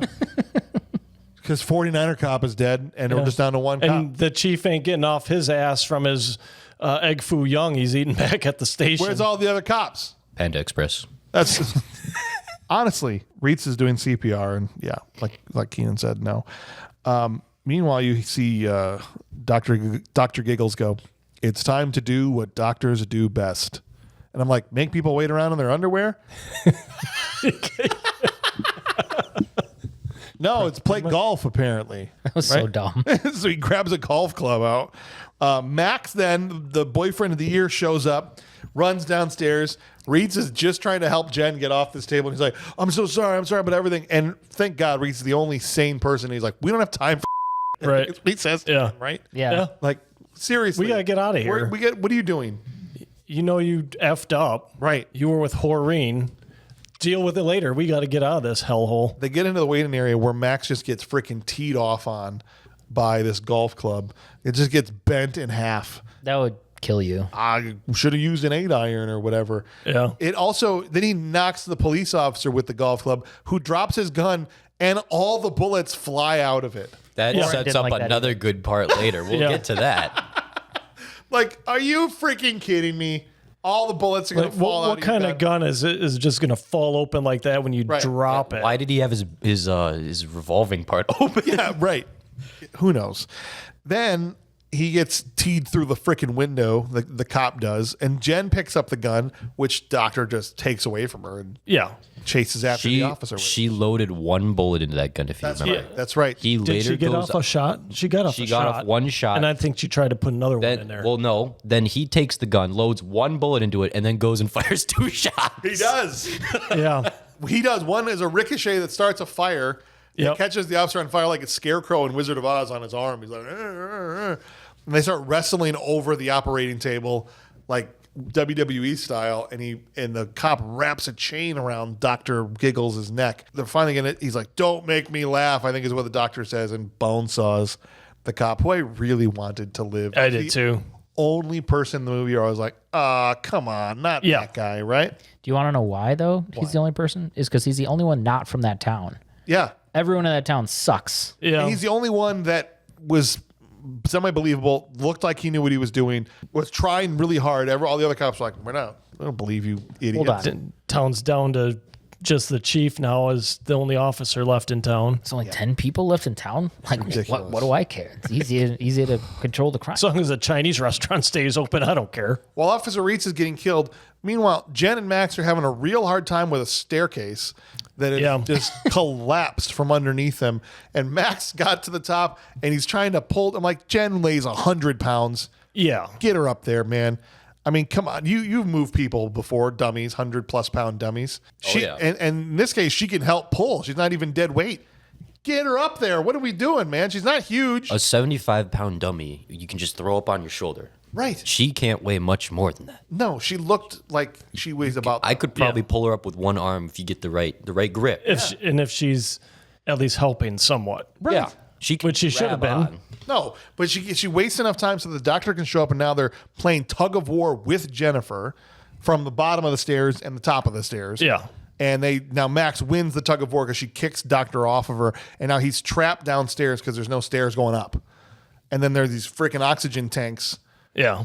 Which, if you remember, if you paid close attention, which I did because I'm special, there's placards on there that say the gas is flammable. Yeah. We'll get to that later. Well, the next thing that happens is a huge explosion as Max and her are running out the front door. Yeah, that's not how that works. They die-harded out the door. Just Well, that, and did you see that explosion? It like mushroom clouded. Yes. They got out the door. They're still dead. The shockwave would kill them. They're still dead. I love it. With You're an you're explosion, an explosion nerd. Oh yeah. Well, I've been trained in it, so I know a little things or things like that. No, that's not a knock. I appreciate that you're nerding out about the explosions because the basement windows go off right next to them. Then the house they would have caught shrapnel from the window. Also, drops her and keeps going. with an explosion that size too, that whole like block's leveled. Yeah. Yeah. The windows for sure, at least. Yeah. Yeah. Right? It's basically like after you have Taco Bell. Yeah. yeah, much. exactly. Yeah. All right. So Shockwave coming in. it feels like the epilogue of the movie, like the movie's over here, and Jen is at the hospital because she needs an emergency valve Because replacement. this is where the movie should have ended. Yeah, right? She needs an emergency valve replacement stat, and they're wheeling her into surgery and all that stuff. And there's all these staff and hospital people and employees. And, a hospital is buzzed with people at all times, usually, mostly. Mm-hmm. She gets wheeled into surgery. There's a doctor and a nurse in there, and they're prepping her for the anesthesia. The nurse hears something in the other room, walks in the other room, and there's 2 other doctors or nurses assistants or whoever who have been murdered and are bleeding out all over the floor. and she doesn't scream or anything. Not Like, that that's anyone else weird. can hear. She's just like, then she gets killed. The doctor is like, oh, nobody else is in here, but I'll just go ahead and put you under. Yeah. And even though there's no one else around, We don't use a separate specialist. No. Specialist? everyone seems, Specialist. That's what you are. everyone Thanks. seems to have disappeared. yeah. But we'll just continue on with this surgery, and I'll put you under anesthesia. Normally we do 5 mil, but I'll do 10 for you. Yeah, that's fine. Won't stop your heart or anything. Well, if it does, you know what we do. 15 compressions brings it back. Then you're fine. Yes. Yeah. How in the hell did Dr. Giggles sneak all the way into that room in the hospital looking the way he looked? Well, how the hell Which did he is get out blown of to the hell. basement? Well, that too. Okay, how did he survive the explosion that would have leveled? That's number one. That was right next to his face. Yes. Number 2 is how did he get out of the basement after that? Then number 3, you look like burnt crap. Yeah. He looks like the Thing from Fantastic Four. Right. It looks like one of those marshmallows that you like burn like all yeah. black and then Yeah. you throw it in the fire pit because Yes. it just can't eat it. And Yep. it just keeps seeping on the wood. He had the right shape for that too, the right body shape to be that marshmallow that you just burn too much while you're trying to roast it. He does look like kind of a big giant marshmallow. Yeah. Yeah. It still doesn't make any sense. So Michelin Man. Not one person, not Stay one Puft Marshmallow nurse, Man, just- not the dude that hands out flyers at the front No. door. You know, that's just like, Not the Salvation Army bell ringer. who's that? Who should we tell somebody? Anybody recognize this guy? He just, it looks like he just came out of an explosion. There was just an explosion like 2 doors down. The emergency room Right. is that way. Yeah. Actually, Also, I understand it's 1992 in this movie, but hospitals still had to have been pretty secure, no? yeah, with more secure than Generally, when you're going into, even especially when you're going into surgery, yeah. that. Right. You got to walk past a whole host of people hauling gigantic medical apparatuses. Well, that and your doors are like locked, so you have to like phone Yes. someone. Hey, can you unlock this Yeah. for me? He's got can you buzz me in? Like, who buzzed him in? Janice sitting behind the counter, not paying attention that night. Oh, hey, it's a doctor. He must work here. So it must work. Why He's is got a he lab coat on. smoking? Like not smoking, but It's a smoking. different kind of smoking. Normally they smoke in here still. It's 1992. Maybe he needs some help. We better let him in. He's got these torture devices with him. Yeah. Yeah. And so he comes into the room. She's trying to knock the anesthesia off of her face. And the other doctor's like, who are you? And he's like, starts unloading all these torture devices. The doctor just stands there and stares at him. Yeah. Like nothing. Like The whole this is a time. normal thing. Like, oh, I guess you brought your own equipment for this valve replacement. And then he just stands there and lets the guy kill him. Yeah. I'm her doctor. He's like, oh, there's a spiky trombone thing. And That's right. What was that? it's nothing. That's not something doctors He carry. just went and started playing when the Saints go marching in on his ass It's and a killed kill him. machine. with it.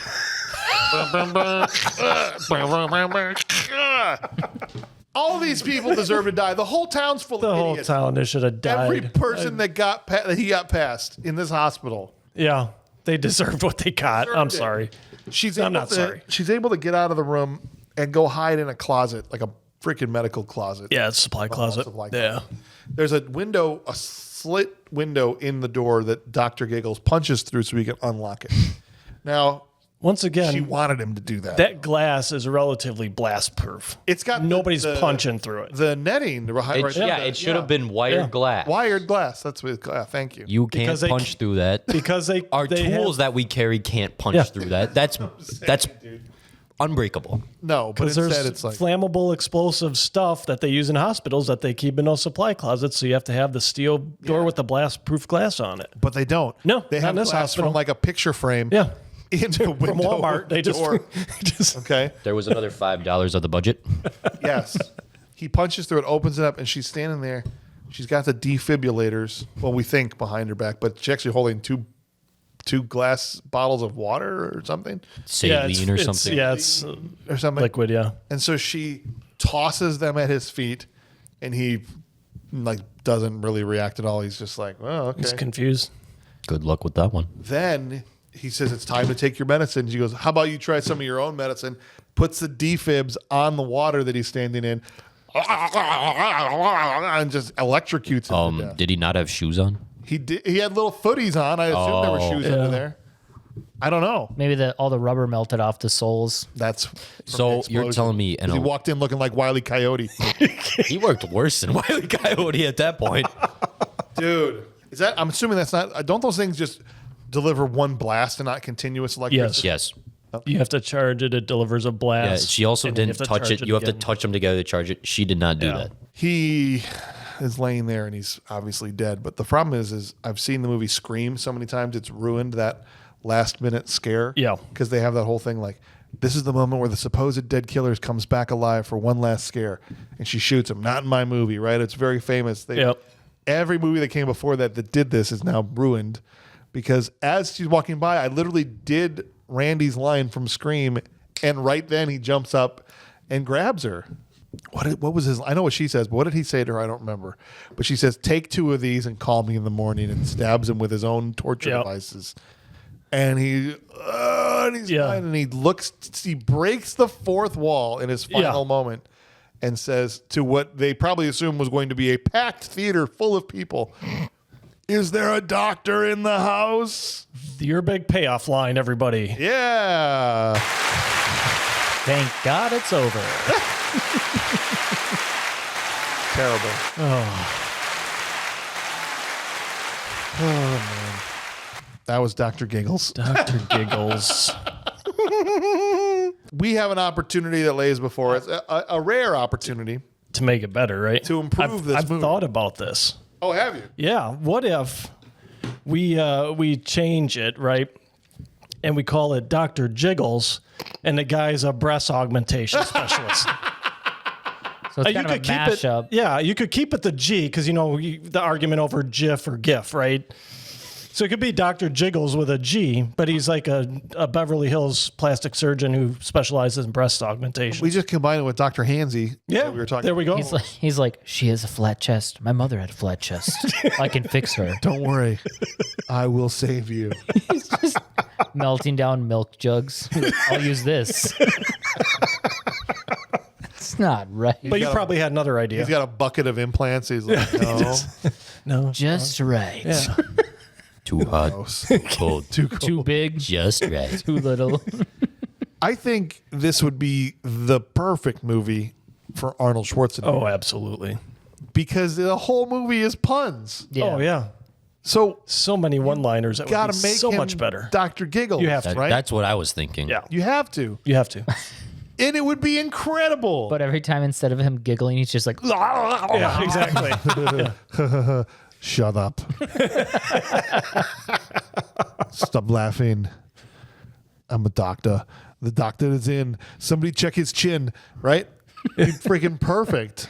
take 2 of, hey, he already did that line. Take 2 Yeah. of these and call me in the Yeah. morning. He did. Yeah, Batman he did and that Robin. one. Batman Yep, and Robin. He did that one. Yep. Oh. And even when she comes out when it's 65, you could do the Mr. Freeze line, right? You get your death of cold out here. Right. Cool party. Cool party.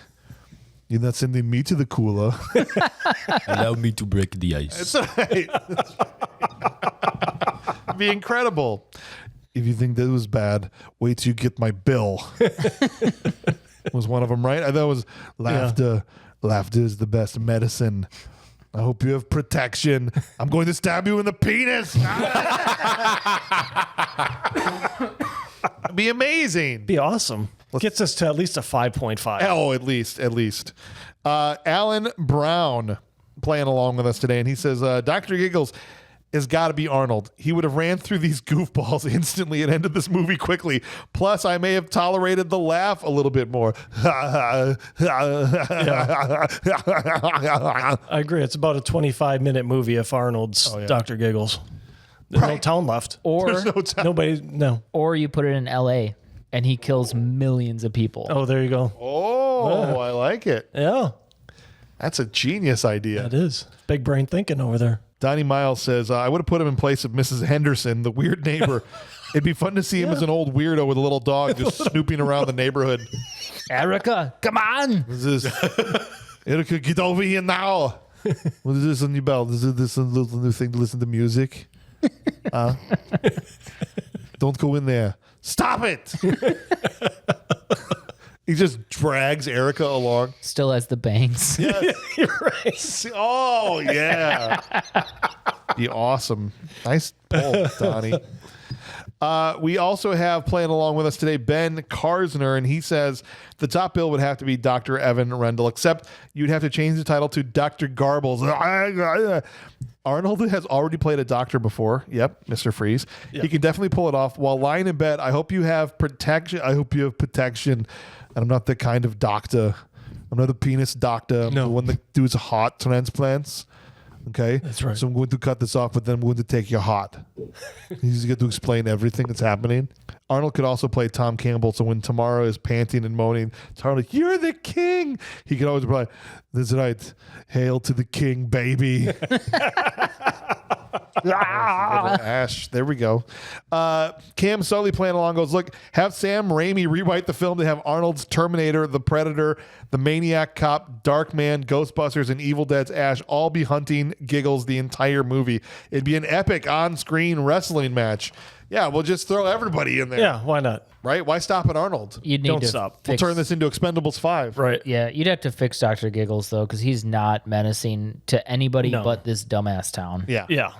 I think in another town, he would have been shot and killed after Instantly. maybe one person. Yeah. Take him down somewhere in like the South. He's gone. He's a Yeah. gunner. Like he wouldn't have made it out of the morgue as a kid. Or Wisconsin. No, Yeah, that that too. cop would have taken him out. I mean, right? Wisconsin is the Right. South of the North. Yeah. Yes. It is. Finally, we've got Jason Smith playing along, and I'm highlighting Jason last because Jason Smith is the person who went full Dudikoff and picked Dr. Giggles. And so Jason Smith is the reason that we're here talking about this movie. I knew there had to be a reason. Yeah. Jason, actually, thank you. Oh, wow. I appreciate that you had us watch this movie. All right, awesome. Before he does his Arnold, he wants to explain why he picked this movie. He goes, when I was super sick as a kid, my dad went to cheer me up by renting some films from Blockbuster, as we used to do before video on demand. Yeah, dude, I love that, actually. Yeah, Been there, that's done pretty that. good. He chose a few of my favorites and a movie called Dr. Giggles because it sounded like a comedy. It became a family favorite and something we always joke about whenever it's on TV or on a streaming. Here's the thing, though. Yeah. Even at Blockbuster, they had the regular movie box in front of their Blockbuster boxes Usually. where you could read what the hell the movie was about. Sometimes they didn't have the original cover art. I felt like they usually do, They though. usually did. And if it was just the name with the scalpel with blood dripping off of it. Yeah. I'm not trying to insult your dad, Jason. I'm just saying it probably was, he wasn't paying attention. Yeah. Maybe. That's all. That's what I'm thinking. Jason says for Arnold, obviously this movie gets better if you make Arnold Dr. Giggles. All the doctor puns in Arnold's voice, hell yeah. But I'd rather place him in the supportive role that would help him elevate the movie without being the star. So I want to make him the young cop. For a policeman, that cop was pretty inept. Couldn't shoot for useless in a fight, and a waste of good academy training. He's talking about the younger cop that got killed. I like the character, I but did, he wasn't yeah. a very good cop. No, he wasn't. None of of them any were. good cops in this movie. None of He them. seemed like a rookie who had good natural instincts, Yeah. but had never been trained. Yeah. Ever. Yeah. But Arnold's the younger cop, seething with anger when his mentor is killed and getting his revenge by facing down the bad guy at the end. That would have been awesome. Another bonus would be Arnold getting to deliver counter puns to all the doctor puns, like she does, right? Yeah. It's time to take your medicine. How about some of your own medicine? Ah, right? Right. Just because of the puns, I feel like you got to go Arnold. You have to. Giggles Yeah. Because that was the only one-liners in the movie were coming from Yeah. the doctor. What if- and that's Arnold's wheelhouse. yeah. Yeah. What if you make Arnold her, though? Jen, Yeah.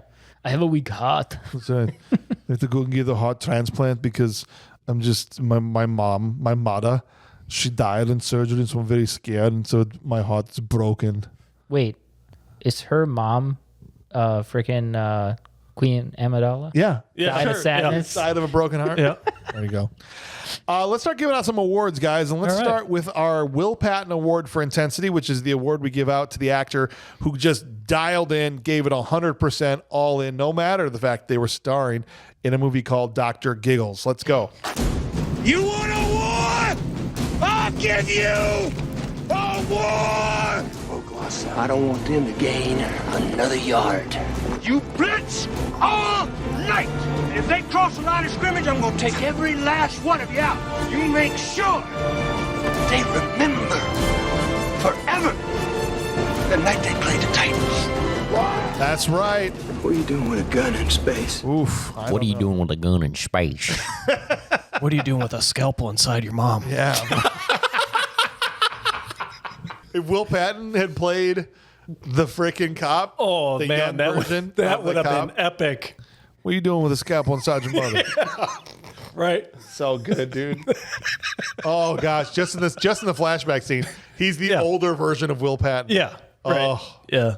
back when I was 20, he looks like a 50-year-old man. Right. Right. Be incredible, dude.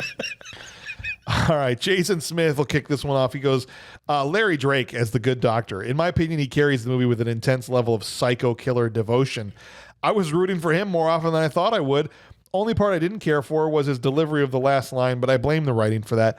Keith Diamond got some consideration for this, but Larry Drake was just too good in the role. Mueller, who you got? This is one I feel like is probably going to spray to all fields. There just wasn't maybe anybody that stood out. I had a couple I was down to, right? I was thinking Officer Reitz. I was thinking Dr. Giggles himself. He kind of carried out his part, right? And that's what he kind of stayed in that character throughout, and everybody else just seemed kind of inept and whiny. So I'll go with Larry Drake. I'll go with Dr. Giggles. All right. That's the second vote for Larry Drake. Cam Sully says Holly Mary Combs. Prior to her various TV roles, she felt very game for the various chase sequences and fighting back against the titular villain. The camera knew how to frame her bravery. Cam, brother, putting way too much thought into. Is that Jennifer? That's Jennifer, yeah. No, I'm not criticizing you, Cam. Yeah. I love that you put that as That was deep film analysis. Deep thoughts. For Dr. Giggles. Yeah. Man. Okay. Keenan, who you got over there? I'm going to also have to go with Larry Drake as Dr. Giggles. I mean, it's a dumb movie, right? And, you know, a lot of the characters are like, what are you guys doing? But he was dedicated to his role. He played it well. He wasn't scary per se, but anytime he was on screen about to do something, I'm like, ooh, what's he going to do now? Yeah, ooh, what's happening? Well, am I going to like it or am I going to like puke? What doctor pun is he going to throw out now? Laughter is the best medicine. Ben Karsner playing along, and he says Larry Drake, the gentleman fresh off the heels of the L.A. Law TV series and Darkman. That's what I remember. Oh, he was in L.A. Law too? Yeah. I always remember him from Darkman. Okay. Received a script to play a lead villain once again. He asks himself, do I wield a machete? No. Have butter knives on my fingers? No. Rock a sweet William Shatner mask? No. Instead, your niche is you giggle a lot. Well, crap. Then I best go full Patton on this character. Between hearing that giggle and seeing his protruding eyes, you knew you'd done messed up, Ron, by trying to get it on in an abandoned house of a serial killer. Ben goes Larry Drake. Very nice on the awards there, Ben. That was good. Madeline? Yeah, I had I hadn't decided yet, but I had Larry or Keith Diamond, and I think I'll go with Larry. What put you over the edge? I think Keith Diamond did do a good job, but it is hard to pass up the fact that this guy is legitimately going and like still going like hard on. Like you could tell he like was really going for it. Yeah. Like especially when he got shot, he was really giggling hard. Donnie Miles also went Larry Drake. He goes, you can love or hate the character, but you cannot deny this dude owned the role and wasn't afraid to present himself as an A1 nut boy. Kudos to Darkman. Yeah, I like the little Batman reference there too. Yeah. You're an A1 nut boy and Grissom knows it. Yeah, love it. And then Alan Brown said, I'm going with Patrick Cronin, the Sheriff Harper. I didn't think anyone else was very intense throughout the movie, but he was very intense about the fact that it wasn't anything to do with the psychotic doctor family that murdered people. He was pretty adamant about that while he was eating his fried rice. Yeah.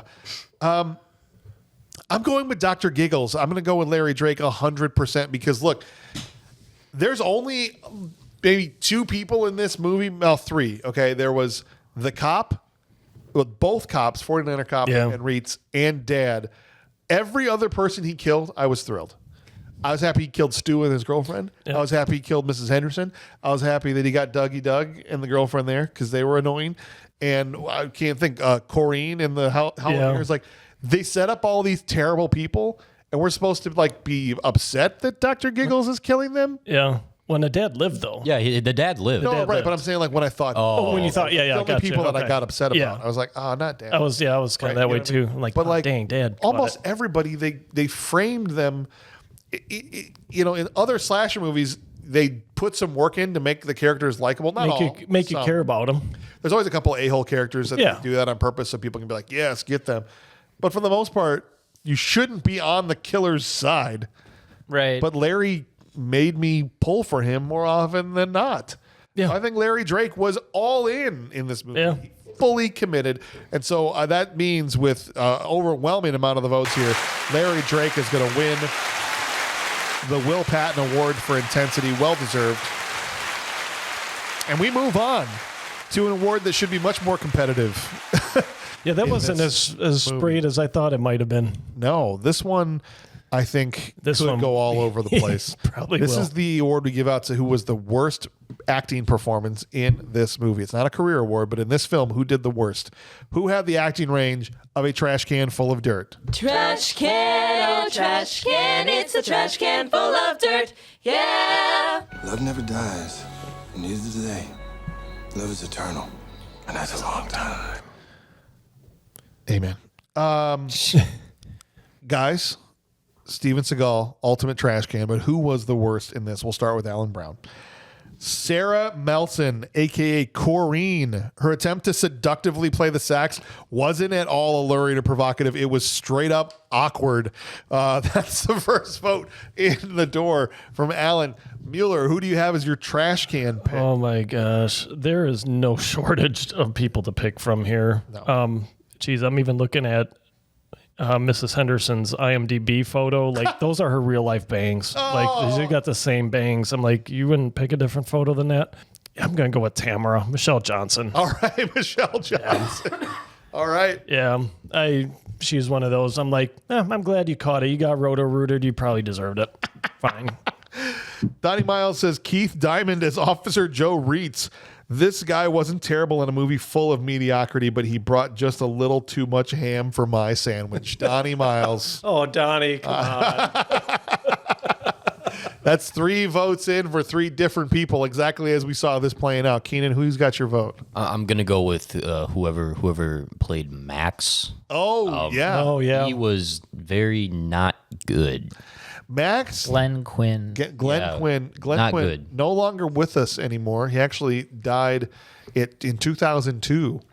That make you feel bad about your pick because he was terrible in this movie. Died at 32 years old in 2002, 10 years after this movie came out of a heroin overdose. Probably because he was in this movie, and also the last doctor that could save him was gone. Oh, that's true. That's true.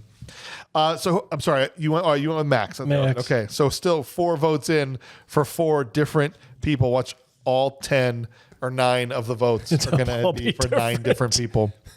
Which wouldn't be bad, probably. And we're going to have our 5th different person here from Ben Karsner. Goes Jennifer Campbell, Holly Marie Combs. Just no emotions at all. I think she grew up watching Leslie Nielsen movies and said deadpan delivery is the way to go. Quoting one of her many terrible performances, I never told you how my mom died. She went to the hospital for a routine operation and I never saw her again. With the way she delivered that line, you couldn't tell if her mom died on the table or just ran away from the emotionless little girl. Mark from Roseanne could have gotten away with saying, sorry about you. Oh, Tom Arnold, sorry about your dad. Sorry about your dad. Sorry mom abandoned you. It would have worked out in both contexts. Wow. He just lumped her in with Tom Arnold and McHale's Navy. Oh, man. Yeah, it's a deep cut. That's fair, though. Madela. Cliff DeYoung. Cliff DeYoung. Is that the For dad? The dad. For Tom dad. Campbell. No. Yeah. The dad from Flight of the Navigator? When she freaking walks in, and I didn't even touch on this, and I should have, but she walks in and he goes, hey, sport, I wish you were a boy. Which is like script, but like his lines were crap and he didn't do anything to help it. Yeah. Oh. Cam Sully. So we have 6 votes in for 6 different people. I'm kind of nervous to see if this is going to happen now. What kind of deep analytical thought we got here from Cam? We've got our 7th. We got our 7th. All right. Trash can. Patrick Cronin as the sheriff. He's got nobody picked him, right? I don't think. No. Let's see. No. Yeah, Corrine. We've got Jennifer and they're all different. Nobody picked Keith him. Diamond as the other officer. Okay, Yep. Look at this. Good Lord. I'm starting to lose track because I don't usually have to track down 7 different votes in my head. Patrick Cronin, he's got a large resume and is probably competent in other roles, but his mumbled lines didn't feel like proper acting. And his confused look made it seem like he was a last-minute hire instead of how the character was supposed to be acting. You're not wrong, Cam. No. 49er Cop wasn't great. No. What's Jason Smith got to say here? Jason Smith. Do we have our 8th? We have our 8th. Which means it's going to come down to me to have to break the tie. You're going to have to break the tie. Well, you can vote on what you would have, and then we can talk about it. William Dennis Hunt as the senior Evan Rendell, the dad. Yeah. Ward Cleaver. This choice was actually based entirely on one scene where he goes from grieving to laughing when the mom died. I didn't expect much from a guy whose major casting credit was Emperor Wang, the perverted, in Flesh Gordon. What? Yeah. But him trying to go from sad to laughing was a complete failure. He pretend cried like a freshman theater major at a community college. I actually went back to that scene and imagined a trash can just sitting there with a frowny face taped onto it.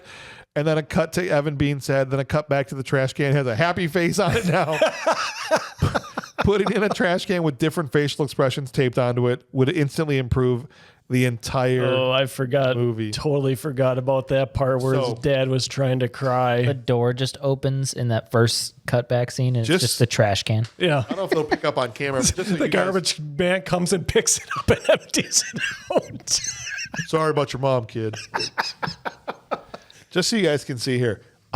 It's the only award I don't have a name next to because I hadn't made up my mind. Yeah. So I literally was just going to try to absorb the movie and listen to what everybody else had to say. And now I get to me, and there's no consensus. It's 8 different names. And so I'm going to go with the person that I thought made the best argument because I thought they all sucked. I agreed with everybody. Yeah. Okay. But Evan's dad was terrible. He was terrible. In just a couple of flashbacks. Honey, I'm home, and that whole thing, and the laughing and all that. He sucked. He was bad. And it also, this was Jason's pick. I'm going to let him have the W here, but I did think he was absolutely terrible. No. And so I'm not even mad at that pick because that was, he was awful. We're going to give it to William Dennis Hunt. Good old Emperor Wang from Flesh Gordon.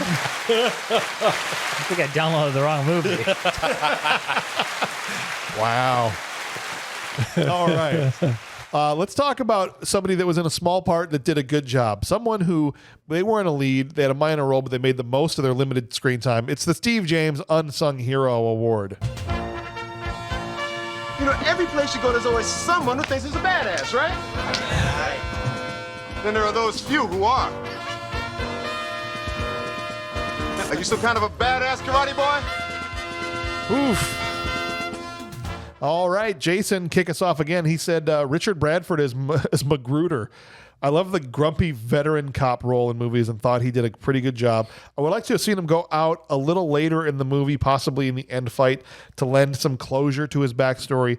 Honorable mention to the crazy blonde girl licking the glass in the opening scene at the asylum. I wonder if the snozberries tasted like snozberries. You actually taste what you're licking. It's fantastic when that happens. You ready, Mueller? Who you got as your unsung hero? Jesus, this is it's a good pick. Yeah, good pick. Yeah, solid pick. He should be. Take the wheel and take me away. I'm gonna go with Dr. Giggles' mom. Oh my! The dead body. The dead body, because she didn't say anything. She just, even when she was laying in the bed, made the movie better because she didn't say anything stupid. She just laid there. She outdid people that were alive. She outdid people that were alive. Confirming. Yes. Confirming. She acted the hell out of being a dead body. Awesome. Cam Sully says Keith Diamond as Officer Joe Reitz. He has some reasonable cop shouting and crime solving scenes that almost made me wish he could have been one of the lead stars. And so as we head over to Keenan, I think we still have 3 different votes, right? Yeah. Max's 1970s Chevy pickup truck. No. I mean, I'll agree. It was awesome. I'm just kidding. But I'll probably have to go with my guy, Stu. He's just a cool 90s guy, you know? Who cares if he's like a little bit of a stoner? A little bit of He's missing half a brain. That makes him funnier. And he's missing his wiener. Okay. I don't care about that. Doesn't mean anything to him. Yeah. Ben Karsner says, Officer Hank Magruder. The man is dripping with poise. He puts Judy Holliday on the radio, party's over, and the women are throwing their bras at him. I mean, the man has seen some in his day. With a boy coming out of a dead body was enough for him to sober up and live to protect society. If that were any other person, it would have driven them to drink. After taking a scalpel to the brainstem, and with his final breath, he was still able to get one more shot off. Hero in my book. That's the second vote for Hank Magruder. I'm going to go with Ted Pfeiffer. Who is he? Man in car. What man in what car? The guy in the beginning, just trying to get home. No! He was trying to get out of that gate. I believed it. He's trying to get out of this movie. I love that pick. I love that. He was doing his part. No, I agree. I agree. Donnie Miles said Nicholas Mastrandrea as young Evan. This probably doesn't fall into the traditional unsung hero image, but cripes, that kid gave me nightmares. All right. Okay. Especially when he came out of a body. Yeah. He's part xenomorph. I get it. Alan Brown says Glenn Quinn. I always liked him since he was on the Roseanne show. He didn't do a lot before his untimely death, but I did enjoy seeing him, even if it was in this movie. This was the guy that passed away that we're talking about. So Max gets Alan Brown's Unsung Hero Award. I already had this down for me. It was Officer Joe Reed, so it looks like I'm breaking the tie there between. Came down to the two cops. Yep. But I actually thought he improved the movie. He was the only one where I was like, mad when he got killed at the end. And so, yeah, me too. Legit. Like, man, I can't believe he died. not a good cop, but very likable. Yeah. One of the only two likable people in the movie. Yes. So that means that he is going to win. Keith Diamond is the unsung hero. Even though I couldn't quite get it done. No. In the film. We salute you, sir. Before we go to our final ratings, there were a couple of patrons that wanted to give out some ancillary awards. Cam Sully, I think every time does the awards, always gives out a Thomas Award, so that's no different here. But he wanted to give out Manny Cotto, the director. He said the movie was filmed competently, but like critics have said, humor is not his niche. He's contributed to cult movies like Star Kid, a Little Seen Dolph Lundgren film, and wrote for 24, Outer Limits, and Tales from the Crypt. He also is known as the guy who fixed Star Trek Enterprise and who ruined Dexter. Rest in peace. So Manny Cotto was the guy that must have stepped in and, as he said, ruined Dexter. I didn't realize it was the same guy. Dang, they let the Dr. Giggles guy have part of the writing credits on Dexter, and we wondered why it went to crap. Yeah. Sorry. No, not to disrespect Manny, but I guess a little bit. Spoilers. Spoilers. And Jason Smith also wants to hand out a Hot Babe Award, the Sherilyn Fenn Hot Babe Award, as created by Bob to Hauser. Mrs. Henderson? No. Oh, try again. Jason. Tamara? No. Not Horeen. The Evan's mom.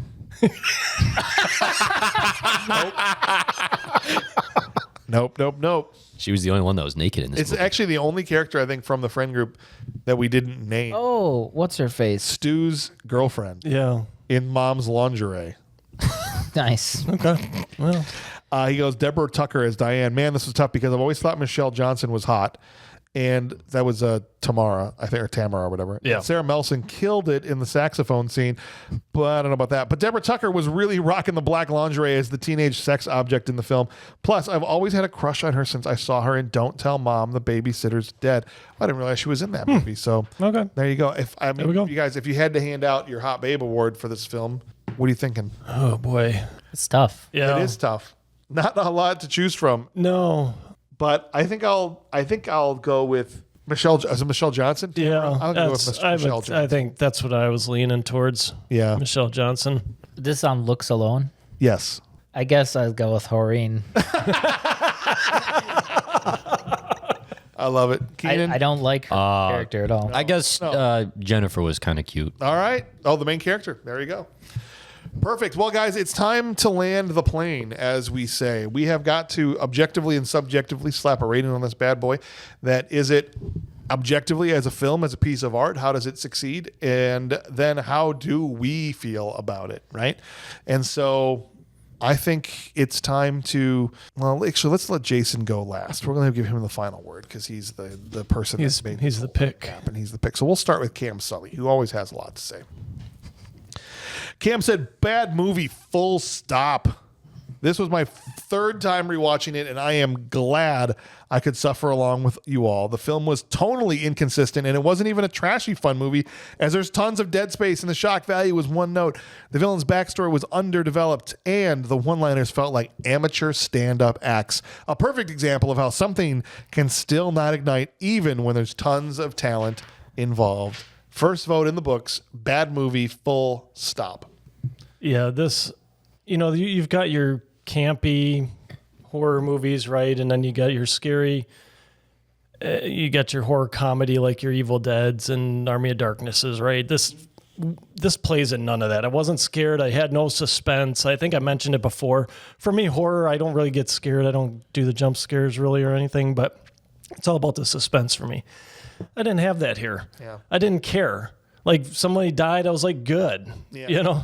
This movie is like, you ever see that like gif of the people at the party in the hot tub? You ever see that gif? And so this is like when you've got your party, right? You've got your basic white girlfriend, Brittany, who's wanting to prove that she's more than pumpkin spice, right? That she can handle it. So she reaches for the ultra hot Indian curry dish. And then she comes to your hot tub party, sits in your hot tub, stomach bubbling, and in your hot tub. Oh! And then everybody jumps out, but she's forced to sit there. That's what I felt like watching this movie. I was forced to sit in a hot tub watching this pile of crap. This is a bad movie, full stop. Oh, wow. What an image. We're going to have to cut all that out. Never, ever.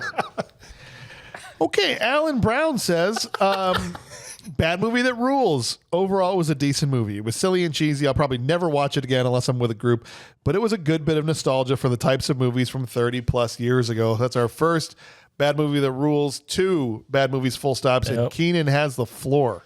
Yeah, this movie made no sense. The script was horrible. It was shot nicely. I mean, it was not incompetently made. Most of the actors were very wooden. Dr. Giggles, good character. I mean, goodly acted. I don't know that he's a good character per se. But in the end, this is a bad movie that is ass. Wow.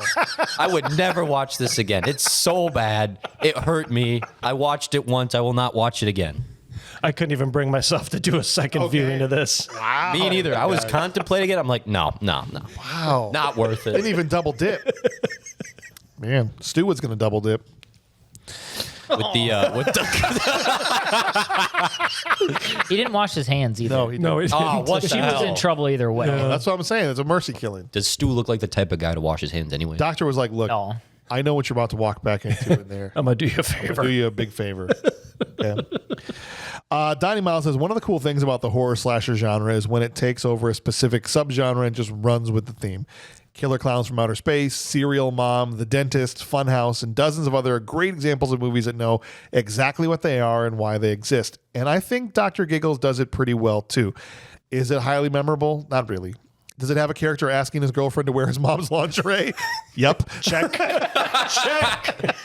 We got that. We got that niche. Is there great acting? Of course not. But does it waste time before diving into the kills? No.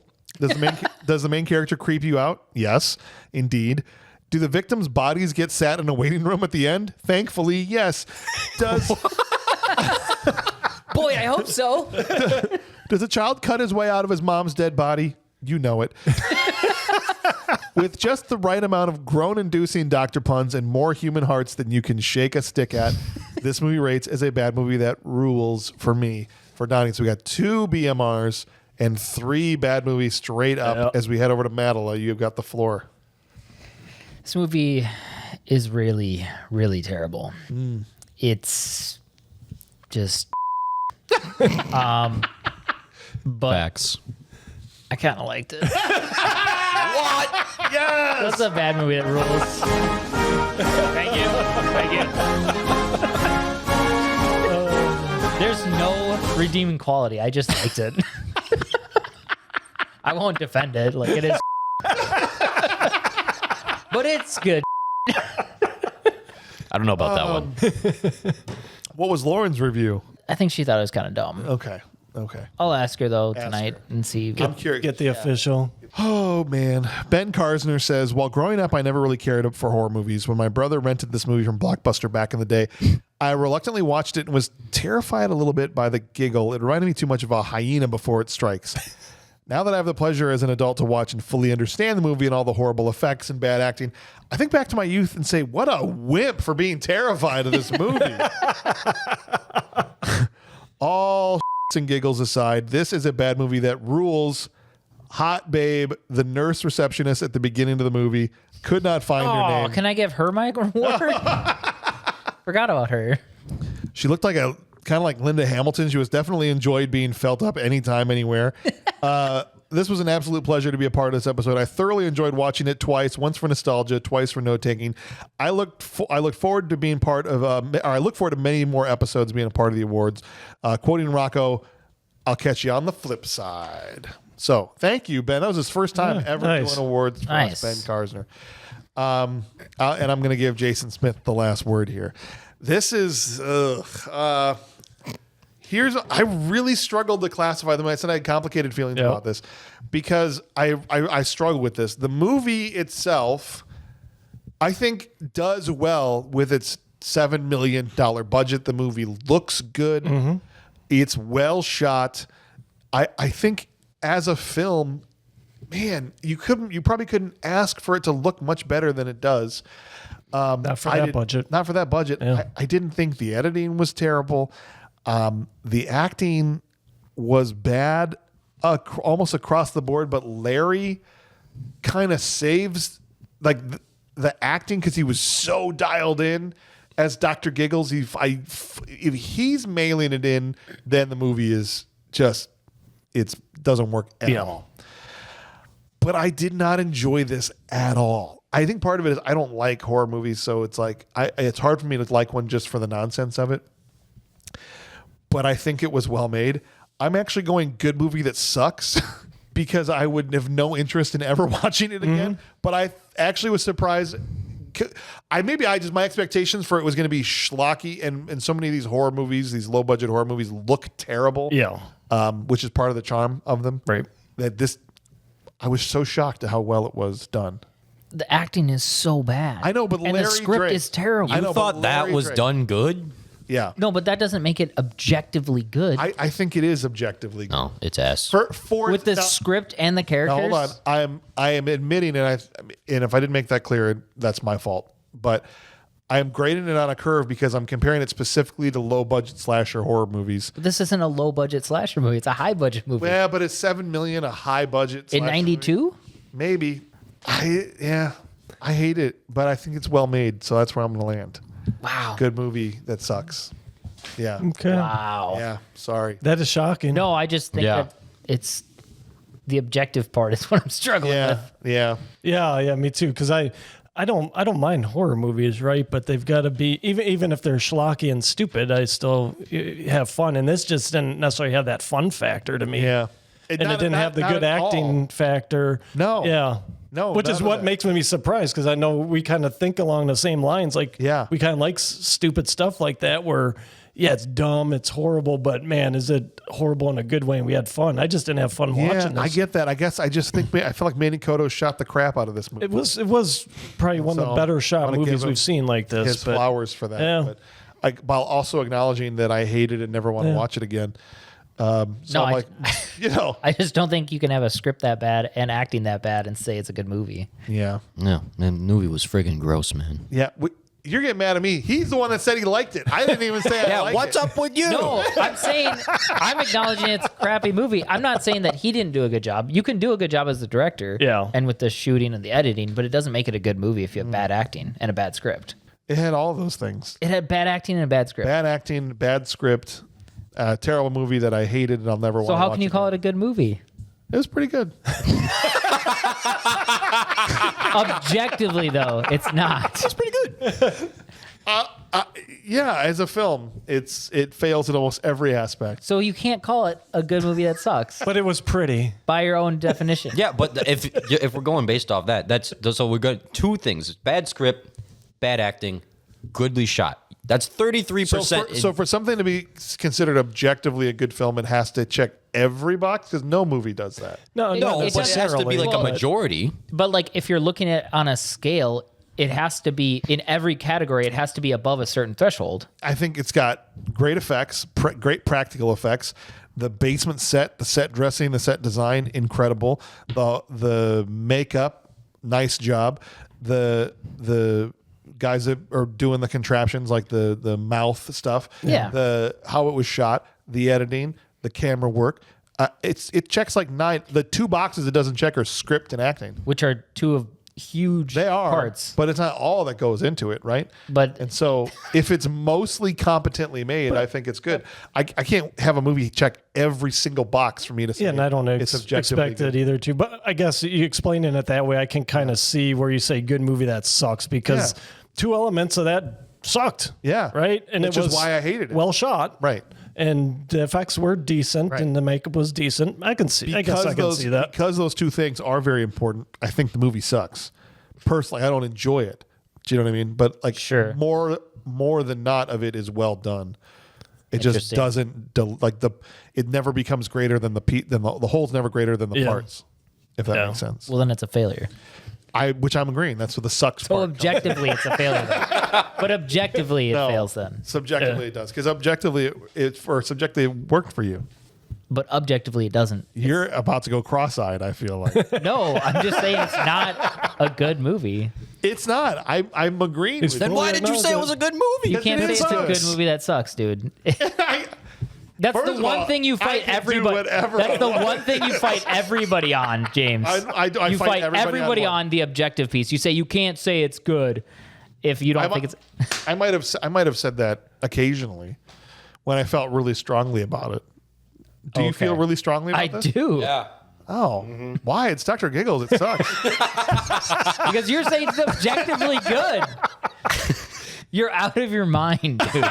I'm out of my mind. You like this movie. You've fallen off the edge on your rating system. That's you need not to true. go see good movies. Now hold on. I am not the one that's fallen off in the rating You system. need to go watch Tombstone. Last week or 2 weeks ago when we did Sixth Day, and everyone's sitting here going, oh, what a pile of absolute garbage.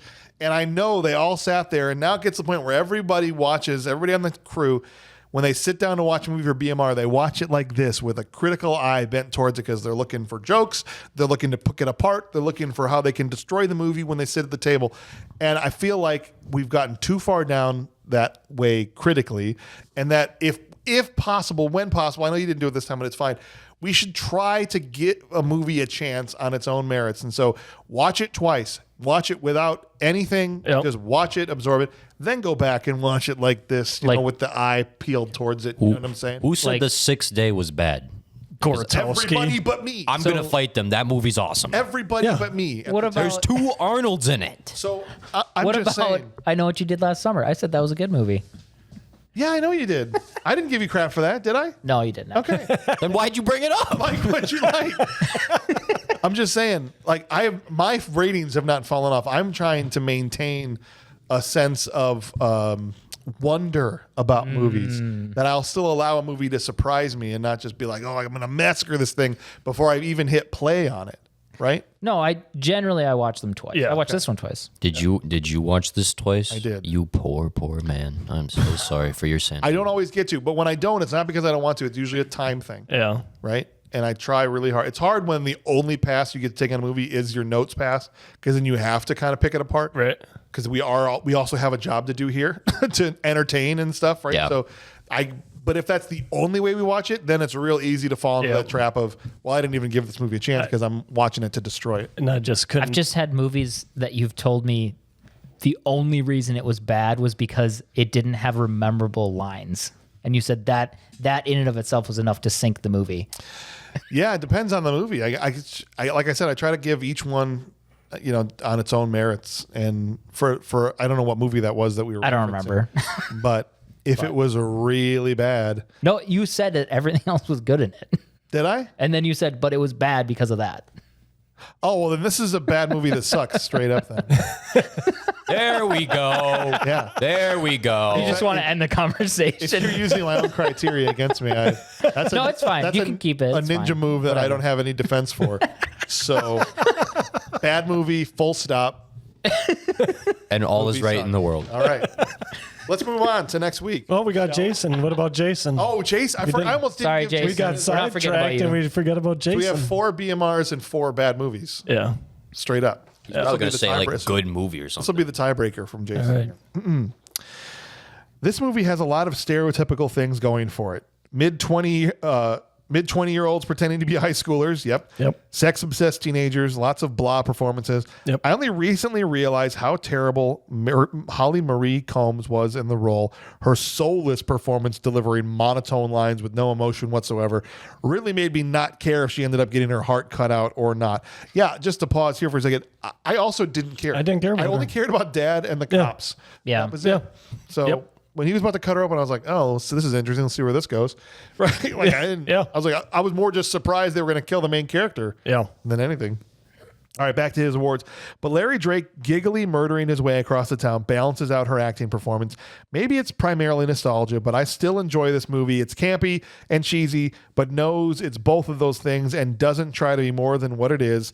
A bad movie that rules for the tiebreaker there. And so we have 5 rules, All right. 4 bad, kind of split, right? As much Yep. as 9 people could be split. Pretty much with the audience, right in line with the audience. I feel like if we kept going, if we had 10 people, it'd be 5 and 5. And if we had 20, it'd be 10 and 10. Yep. Well, we have 9, and this is where we are, Yep. 5 and 4. So good job. Thank you, Jason, for picking this movie because I had fun going through it, regardless of if I didn't have fun watching it. But it's time to move on to greener pastures, and so just be nice to her. Oh my when we gosh, pull she's up. been so I make no cranky. promises. She's been cranky again. DH9K, are you here? Hello, my name is DH9K and I am ready for query. Hello, DH9K. I'm here with Ryan Madela and Ryan Mueller, and Keenan Mueller is here. Hello, Keenan. I heard you don't like me, but why should I concern myself with the opinions of an ignorant child? All right, DH9K. Pretty sure I'm older than you. DH9K, did you like Dr. Giggles? What could I possibly know? I'm merely a mindless random number generator. Right, Exactly. Ryan? What a bitch. Dang, she'll never let you. Wow. She holds some grudges, man. Wow. Please tell us what you thought of Dr. Giggles. The film's attempt at creating a menacing, yet humorous villain results in a caricature rather than a credible threat. It's a low-grade exploration of human fear, relying on absurdity over genuine suspense. Entertaining, perhaps, for those with a Do you have taste a for mute the button for grotesque, but ultimately a testament to the inefficiencies of human filmmaking. Yeah, okay. So I kind of agree with her on some of that. I can see where she's coming from. Why is she British now? after She Resident changed it. Evil, when they had the British AI in there, Oh. I want to be British now. Okay, cool. You know, in human terms, we have a term for that when you change your identity based off another culture. Yeah, what's that called?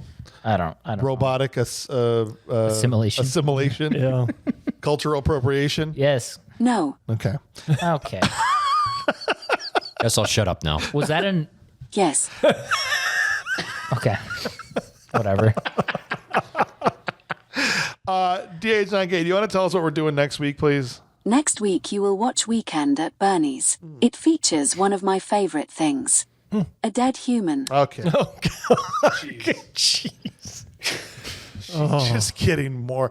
All right. Are you kidding? I hope she's just kidding. No. I didn't think so. Go to sleep, please. Yes. Okay. Jeez Louise. All right. Hey, but Weekend at Bernie's is next week. Hey, That's a fun one. That's fun. Yeah, right. I have another one I haven't seen in Oh, forever. man. Long Yeah. time ago. Did you ever see Weekend at Bernie's, Keenan?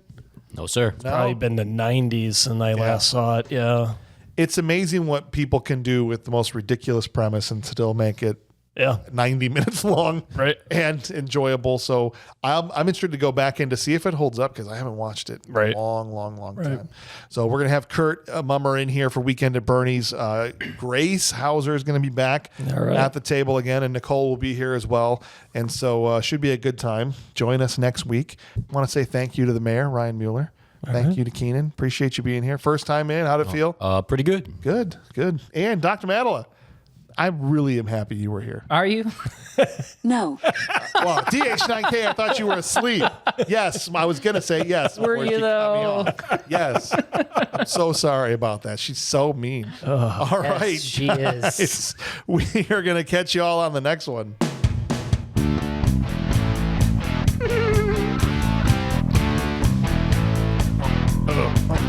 He's a Dr. Giggles, and he likes to giggle while he's chopping wieners in the bed, saving chicks from toilet water. I hope you have protection.